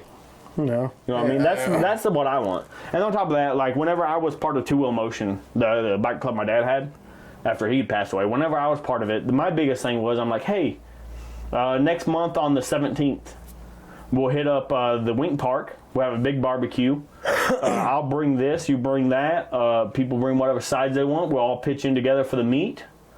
We'll bring the family, bring the kids, bring the grandkids, bring the nieces, nephews, whatever you want to bring. We'll have a big get out together at the park. Everybody went, oh yeah, that sounds great. That sounds great. A week before that, oh no, I can't. Everybody cancels. You know, that was one thing my dad always did, and everybody agreed to, and it happened. It was great. But whenever he died, the club kind of started falling apart. I tried to take back over and do the same things. Nobody wanted to fall through with shit. Together. Yeah. That's the thing that I want in the club. I want to start a club with you, Dom, and Isaac. I could never see Hollis on a bike. I could never see... He'll be in the truck fucking videotaping. Well, it's not even that. I mean, hey, you always got to have a follow vehicle. Yeah. In case our bike breaks down or somebody's too tired to ride on the bike or whatever. You know, that's what I see Hollis as. But at the same time, you know, like, I would love that aspect of us all together as a group. It'd definitely be fun. And sure. I've always wanted to, like I said, I've always wanted to start a BC. The one thing I loved about Two Wheel Motion compared to the Brotherhood, one of my dad's friends that used to be in Two Wheel, he's a part of the Brotherhood now. He wants me to join the Brotherhood so fucking bad. But the thing is, Brotherhood only accepts Harley. They don't accept Victory. They don't accept Indian, even though they're both American made. Yeah. They only accept Harley because Brotherhood 74 stands for the 74-inch cubic inch motor that Harley built. And they only accept Harleys. And he's like, just get a real bike. Get rid of the Indian. I'm like, man, this fucking... That's kind of shitty. It is. And he sees where I'm coming from. I'm like, I prefer this Indian over the Harley. When someone says, oh, it's a Harley, it's going to leak oil. Oh, it's going to rattle at stop signs. I'm like, motherfucker, I can buy this goddamn 2022 Indian with a V-twin motor because Harley lost the patent on it fucking years ago. And my fucking bike ain't going to leak. My bike ain't going to rattle. It's going to fucking ride smooth all the way through, and it's $10,000 cheaper. You know what I mean? And he gets where I'm coming from. He just wants me to get a Harley so he can patch me into the club. Yeah. Because he was one of the best friends with my dad. You know, one of the greatest friends my dad ever had, from high school all the way to the club. He just wants me to join. He wants to be my, what do they call it? I'd be the prospect. He'd be my, not mentor. I forget what they call it. Don't give me fucking lying. trying to think. I watched Sons of Anarchy 100 times. I know what they call it, but I can't think of what they fucking call it. Whatever they call it. He wants to be my patch-in. You know, the reason I got patched in. He wants me to join so I can ride with him and all that stuff. And I get that. But at the same time, he was my dad's friend. There's a big age gap there. And at the same time, like I said, I would 100% already done it if they accepted Indian. Yeah. I would 100% already been there. Motherfucker, I prefer Indian over Harley. I think Harley is overrated. I think you're paying an extra $10,000 for a logo. Yeah. Well, just like anything fucking else. Yeah. You know, my goal this year is to pay off this Victory I have and trade it in for an Indian Challenger. Oh, it's such a gorgeous bike. Speakers, 7-inch display, GPS, Bluetooth, cup holders. I think you showed us fucking pictures. I'm pretty sure I have in the past. Oh, man, I want that motherfucker so bad. And it's honestly not far off a Harley price line. It's about a $25,000 bike. Yeah. But at the same time, I've had Indian. I trust Indian. Power Sports fucking warranties. Phenomenal. Customer service, phenomenal. I've walked into a Harley dealership and said, hey, I want a bike. Oh, yeah, we'll get you out a bike, 27% interest. I walked out laughing. You know what I mean? If you did that, it sounded like fucking Hollis. Fucking high interest on his fucking I'd still truck. be paying that. Hollis had high interest on his Dodge? Oh, I probably shouldn't be telling you this, but yeah. he asked me and Isaac one day, you know, what's our interest on the vehicle we got? And we're like, 3, 4, 5%. 7% is pretty high. But he goes, I think he said like 12%. That's high. Yeah, what? No. You're paying fucking double, if not triple, the fucking price of that fucking vehicle. Whenever I first wanted to get my motorcycle, my first motorcycle, I went to Yamaha Gold. Yamaha, on 8th Street, the Yamaha Gold. That's dealership. where my first fucking bike came from. Or not bike, but four-wheeler. That's where I first went because they were pretty reasonable on price and stuff. And they had the, I believe it was the Kawasaki Vulcan 2016 or something like that. Somewhere around there. And it was a sports engine, but in a cruiser frame. It was pretty cheap, too. It was only like an $8,000 bike, whatever. And then I started looking at the Yamaha Bolts. They were a bobber-style Yamaha. Pretty cheap, around $8,000 bike. And I told these guys, I was like, yeah, I'm looking to put about $3,000 down and on an $8,000 bike. And they're like, oh, yeah, that would be perfect. But I had no credit at the time still. I still have yet to build credit at the time. Mm-hmm. They came back, they were like, we don't know why the bank wants $6,000 down on an $8,000 bike, and that's the only way they'll finance you. It's crazy. So we're like, well, we'll go ahead and go look elsewhere. Went to the Harley dealership. I found one Harley I like. I wasn't a big fan of the Harleys at the time still. I was like, all Harleys look the same. Found this one, round gas tank like the normal Harley, pretty round gas tank. But it was kind of laid flat instead of at an angle, and it was a bit more military looking. Military green, had the stars on it. Man, this looks really nice. I'm very patriotic too. I love the U.S., the stars, stripes, military green. I love all that. Very patriotic at the time. I was like, man, I like this. Sat down here. I was like, man, I ain't got no credit. I got this much I want to put down here. And it was like a $15,000 bike. Like, oh yeah, we can get you on that 27% interest out the door today. I walked out fucking laughing. Like, I stood up laughing my ass off, walked out that fucking door laughing. Fuck somebody, but not me. And that's when my uncle was like, man, well, they got Power Sports over by the Coliseum. This is before I knew Power Sports even sold the Indians and the Victories and all that. They were like, well, this Power Sports, they usually got a bunch of used bikes. Maybe we can find something over there. They're like, well, we'll stop. We'll go. We went 8, and then we stopped by there just to look. That's when I learned Indian had come back. I sat on a Victory at first. It was a Victory Highball, I believe is what it's called, or 8-ball, highball, something like that. And I was like, I really like this bike. Can you see what we can do to get me on this? And I told him, I was like, we've been to a couple of this stuff. I ain't got no credit. This is what I'm willing to put down, $2,000-$3,000. He came back, and the customer service was great. He was like, man, I can probably lease you this bike, but I can't get you on it on a sale. He's like, lease you it. And I've always heard in my entire life, leasing is one of the worst things you could ever do. Yeah. And because you'll never own it. Yeah. And you lease it until you can pay to own it. Yeah. It's a weird deal. Yeah. And he was like, I could probably lease you it. He's like, that's the best I can do. But he was like, I can probably get you out the door on one of these Indians. The Indian had just come back. They're trying to get them on the streets to get the market back. So they were trying to force these Indians out the door as much as they can. So I went and sat on, he was like, check out these Scouts. he was like, they're a great first time bike. I sat on it, and the second I sat on that Scout, the way it felt on my ass, and it sounds weird saying that. Yeah, no, the way the seat felt, the comfortability of the bike, I'm like, this is the one. And it was a black one, like just a solid, like what do they call it? Not matte black. It was a glossy black. New one? No, I'm still good on this drink here. And he was like, we can't get you on this one. That one's actually being sold to that dude filling out the paperwork right now.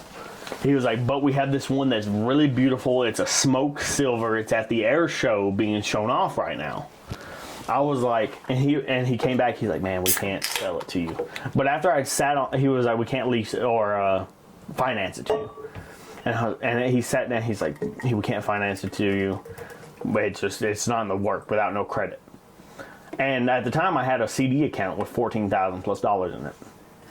And I was like, man, bitch. I fell in love so much with it after sitting on it. I was like, you know what? Fuck it. I'll be back tomorrow with the cash. Get the fucking bike here. And, of course, they probably hear that all the time. I'll be back with the cash and buy it or whatever else. He's like, okay, yeah, sounds great. I showed up the next day with a fucking cashier's check for $14,000. And I was like, hey, where's that bike? You said it was at the air show. It's Smoke Silver. He's like, we didn't think you were coming back. It's still at the air show. I was like, well, go get the motherfucker. I got the fucking cashier's check right here. I'm here, ready, $14,000. And the funny part was, it came out to like $14,020. I had to borrow $20 from my uncle. He was like, no, I'll give you $20. I mean, it's a fucking bike. But he looked at them dead in the eyes. He's like, but he's getting a helmet for free. And he's like, yeah, they were like, yeah, just go pick out a helmet. Because, paying $14,000 cash for a bike means a lot. Is a lot at a dealership. They can afford to lose a helmet or a t-shirt. No. They're like, yeah, go get They're making way more than that. They're like, go get a helmet. And I think they gave me gloves, too. Like, go get a helmet and a pair of gloves, whatever you want to get. So I went and picked out, of course, the most expensive helmet. They get a full fucking face and everything. Detachable jaw and all that shit. And, of course, I never fucking rode the motherfucker. But, you got it. I went and picked that out. They signed up the paperwork. And they're like, yeah, the bike's it's probably going to be about 30, 40 minutes before the bike gets here. So we went and came back. We came back, and they're like, yeah, it's on the way. It's only about 20 minutes away. They came out and watching it come off that fucking truck. Because it's on like a tow truck. Watching it come off the height of that truck fucking backwards down a ramp was so fucking scary. I'm like, they're going to drop my fucking bike. And I already paid for the motherfucker, you know what I mean? But I fucking love motorcycles. I could talk all day about motorcycles. I could talk all day about fucking Indian. I love Indian motorcycles. That's all you ever had was? I had the two Indians and now I have a Victory. You had a Victory. The Victory I couldn't pass up because of the deal they gave me on it. It was just too good of a deal. There ain't no way you're pissing again. Dude, I am fucking not on it right now. The smallest fucking bladders. Swear to God. A squirrel bladder, man. That's what happens when you get old, Corey. I am fucking old. I'm 28, feeling fucking 48. Ugh. Isaac's the worst though. He can piss, and 6 minutes later I can't hear pull over. I gotta piss. All this piss. God damn. You short motherfucker.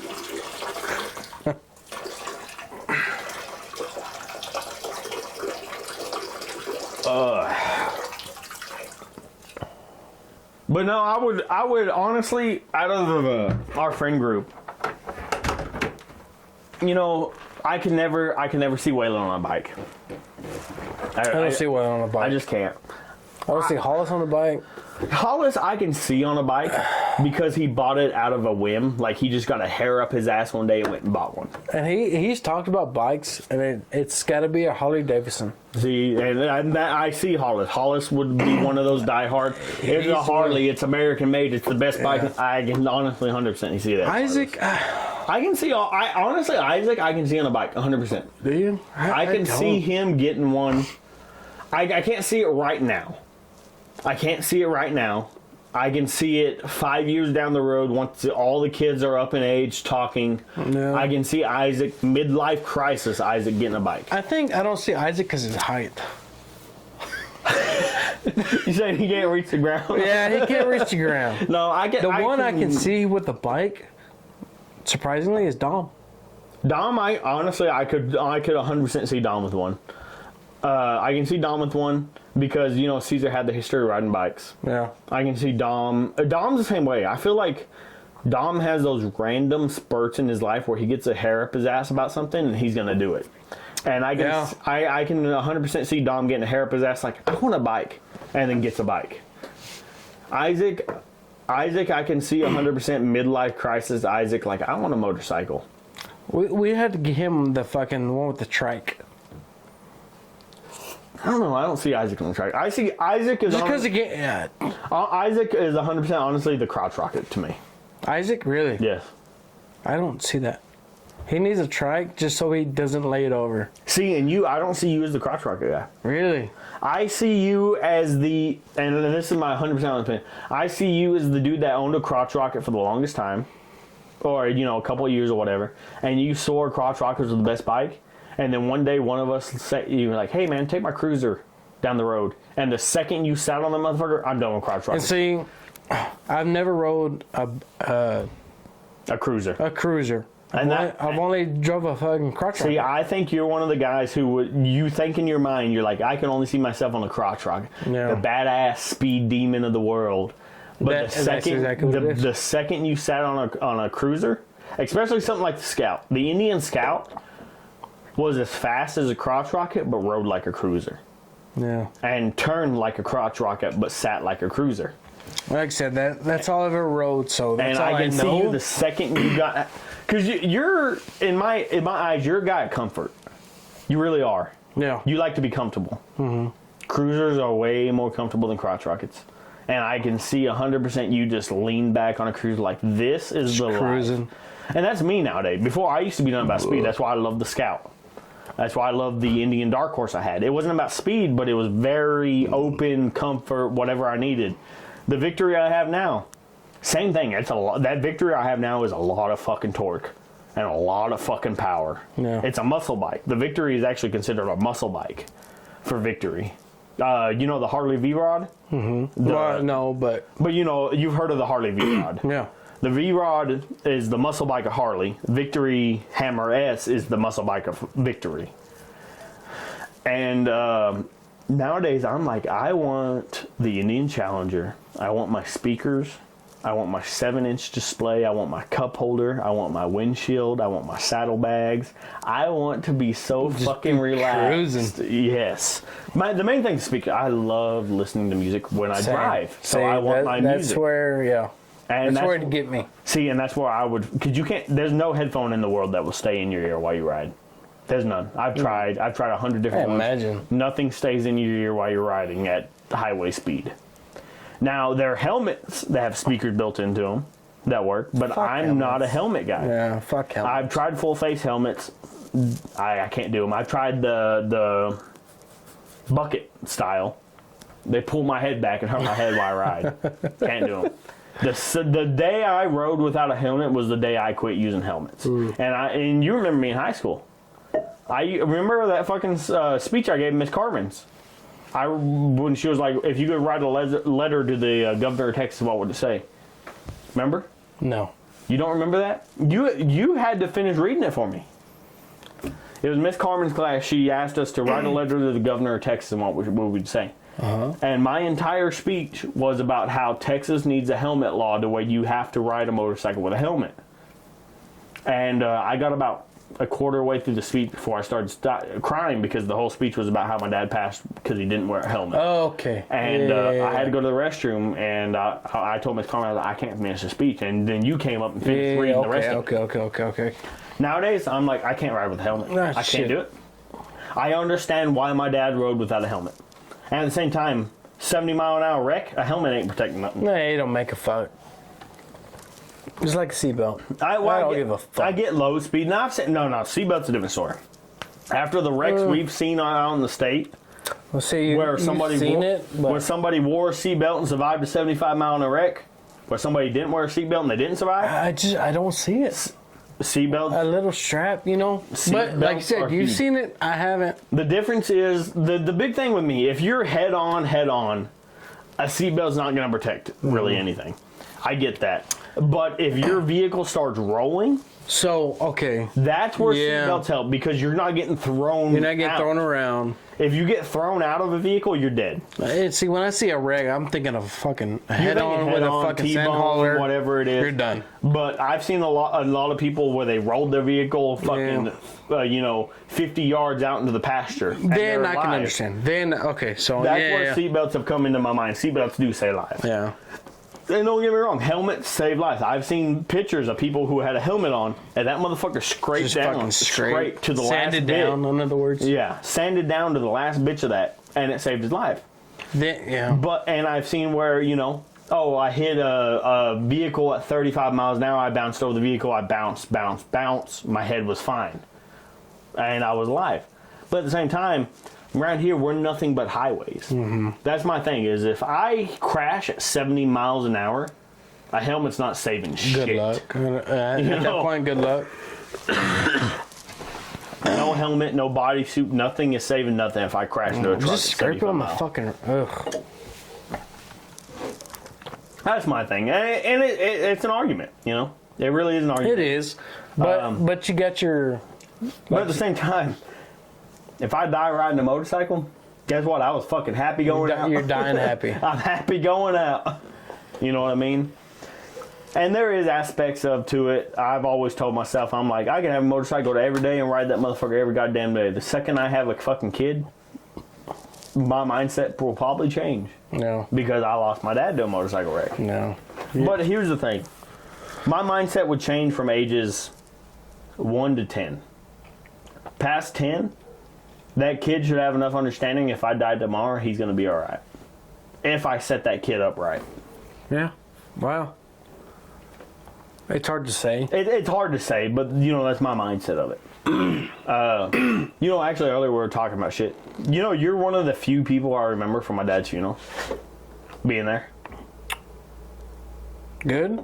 Oh, yes, good. I mean, you're one of the few people I remember from my high school being at my dad's funeral. No. And I'm not there to get recognition or. No, I know. I want you to understand that. I'm not there I to know that get 100%. recognition. Well, I mean, you were probably honestly just there because your parents made you come. No? No? No. See, I don't know that. That's just how I think. You know what I mean? Yeah. Because your dad said he knew my dad in high school. Mm-hmm. I don't know about your mom, but I don't know about my mom, but I know your dad. We definitely had some. I'm pretty sure. Your dad, when we talked a few times at work, he's like, "Oh yeah, I remember your dad in school. Yeah. He was." What year did your dad graduate? 91. Oh shit! My dad graduated in 67. No, that's when he was 67. fucking born. That's when he was born. Your dad graduated in the 80s, I think.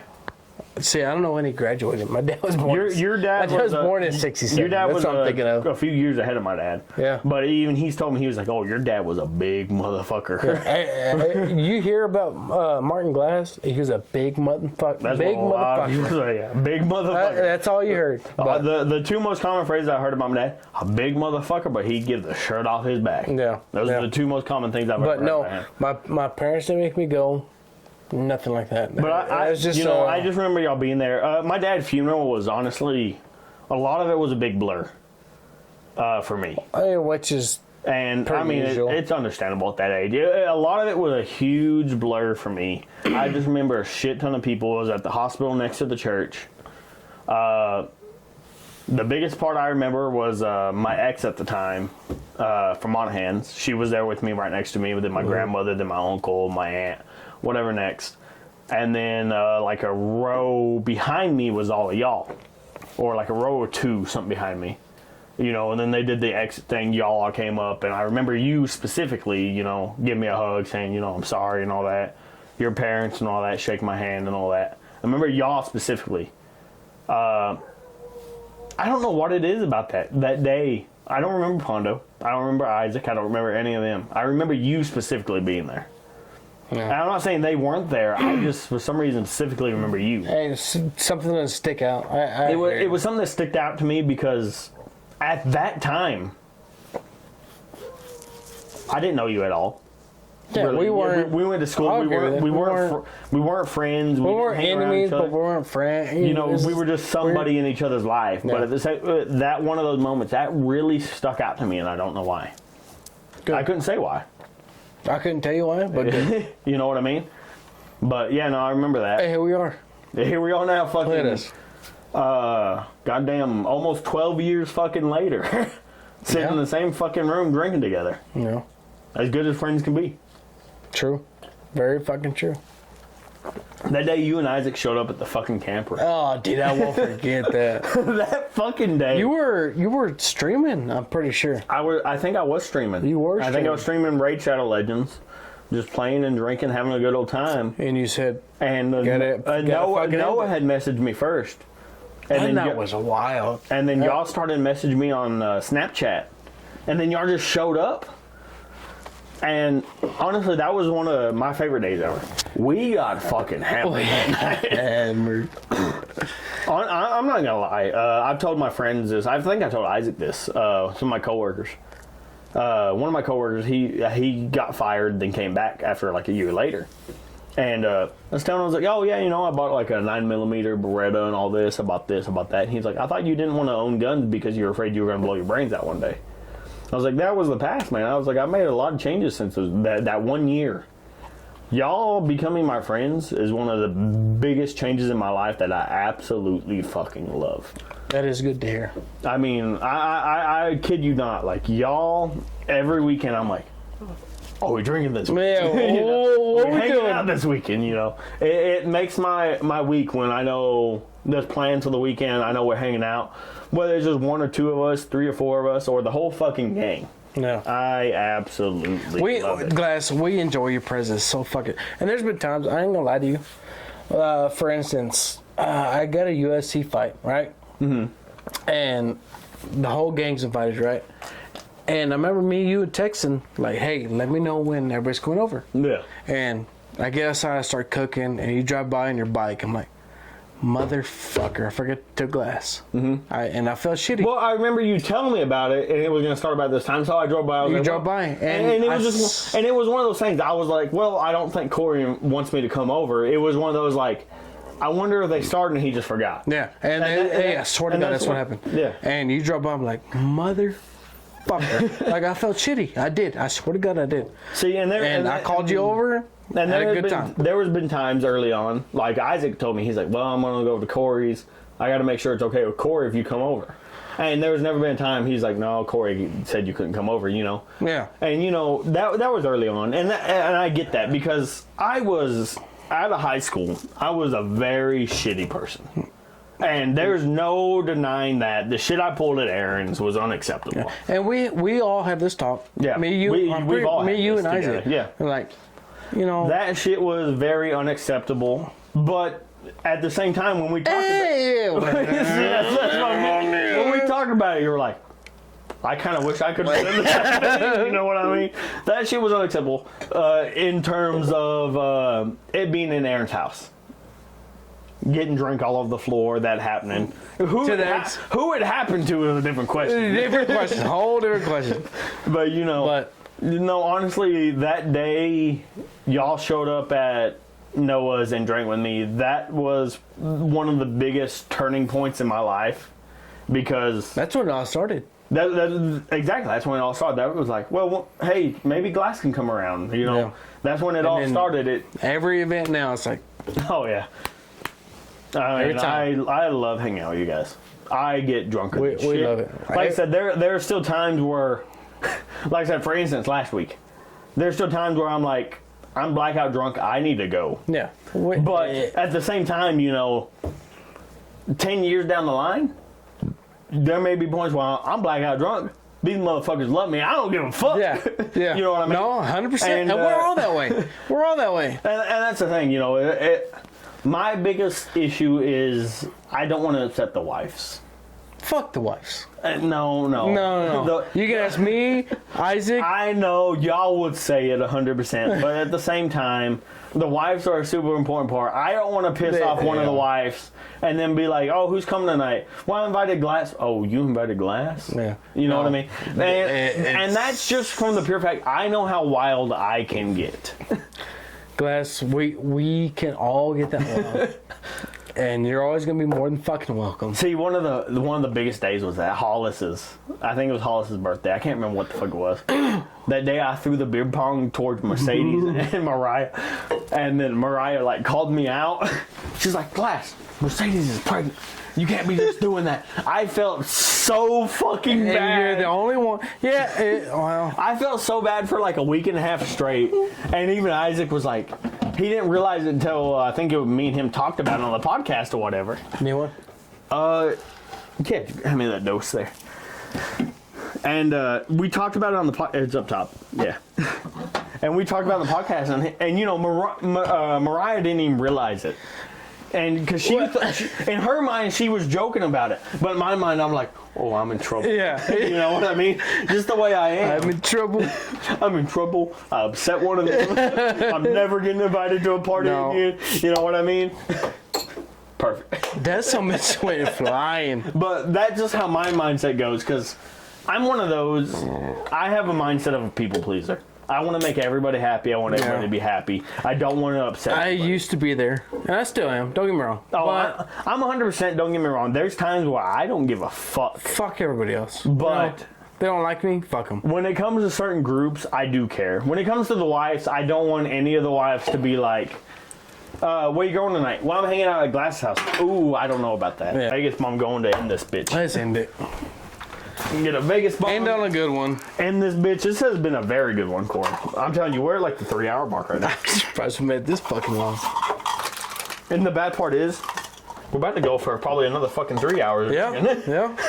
Hey, like, subscribe, and ring the fucking bell.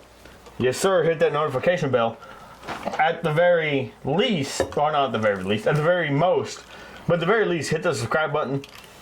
I'm gonna try to do a lot more to get a fucking podcast guest on. You know what the funniest part is, Cory? At all of this, doing the podcast, the hardest part is getting guests. I can agree. I never thought it was gonna be so hard to get guests to come on the show. I can just coming in. I can agree on that. See, I'm not a I talkative can agree person. with the nervousness people have, but I never thought like I would have a struggle to be like, hey, you want to come on? You want to come on? You want to come on? I'm gonna tell you now. I'm not a talkative person, but once you come on this sumbitch, get a shot or two in you, you'll be fine. It's not even the shot or two. It's just the conversation. Hey, it's just getting here. Just getting here. It just. I promise you, you'll be fine. If I can do it, any one of you motherfuckers can do it. It's getting past the fact that there's a camera there. Yeah. And once you start, I forgot about the camera. That's the thing. Once you start talking, you forget the camera's even there. Let's hit this, Cory. I'm motherfucking drunk, y'all. AKA Like, Jeremy subscribe. right here. Do you even have a fucking nickname? No, dumbass. I guess. Dumbass. I'm motherfucking drunk, y'all. Here with Dumbass, and we're doing Vegas bombs. Hit that like and subscribe button, y'all. Ring and the as bell. always, Ring the fucking bell. stay motherfucking drunk. Stay motherfucking drunk, y'all.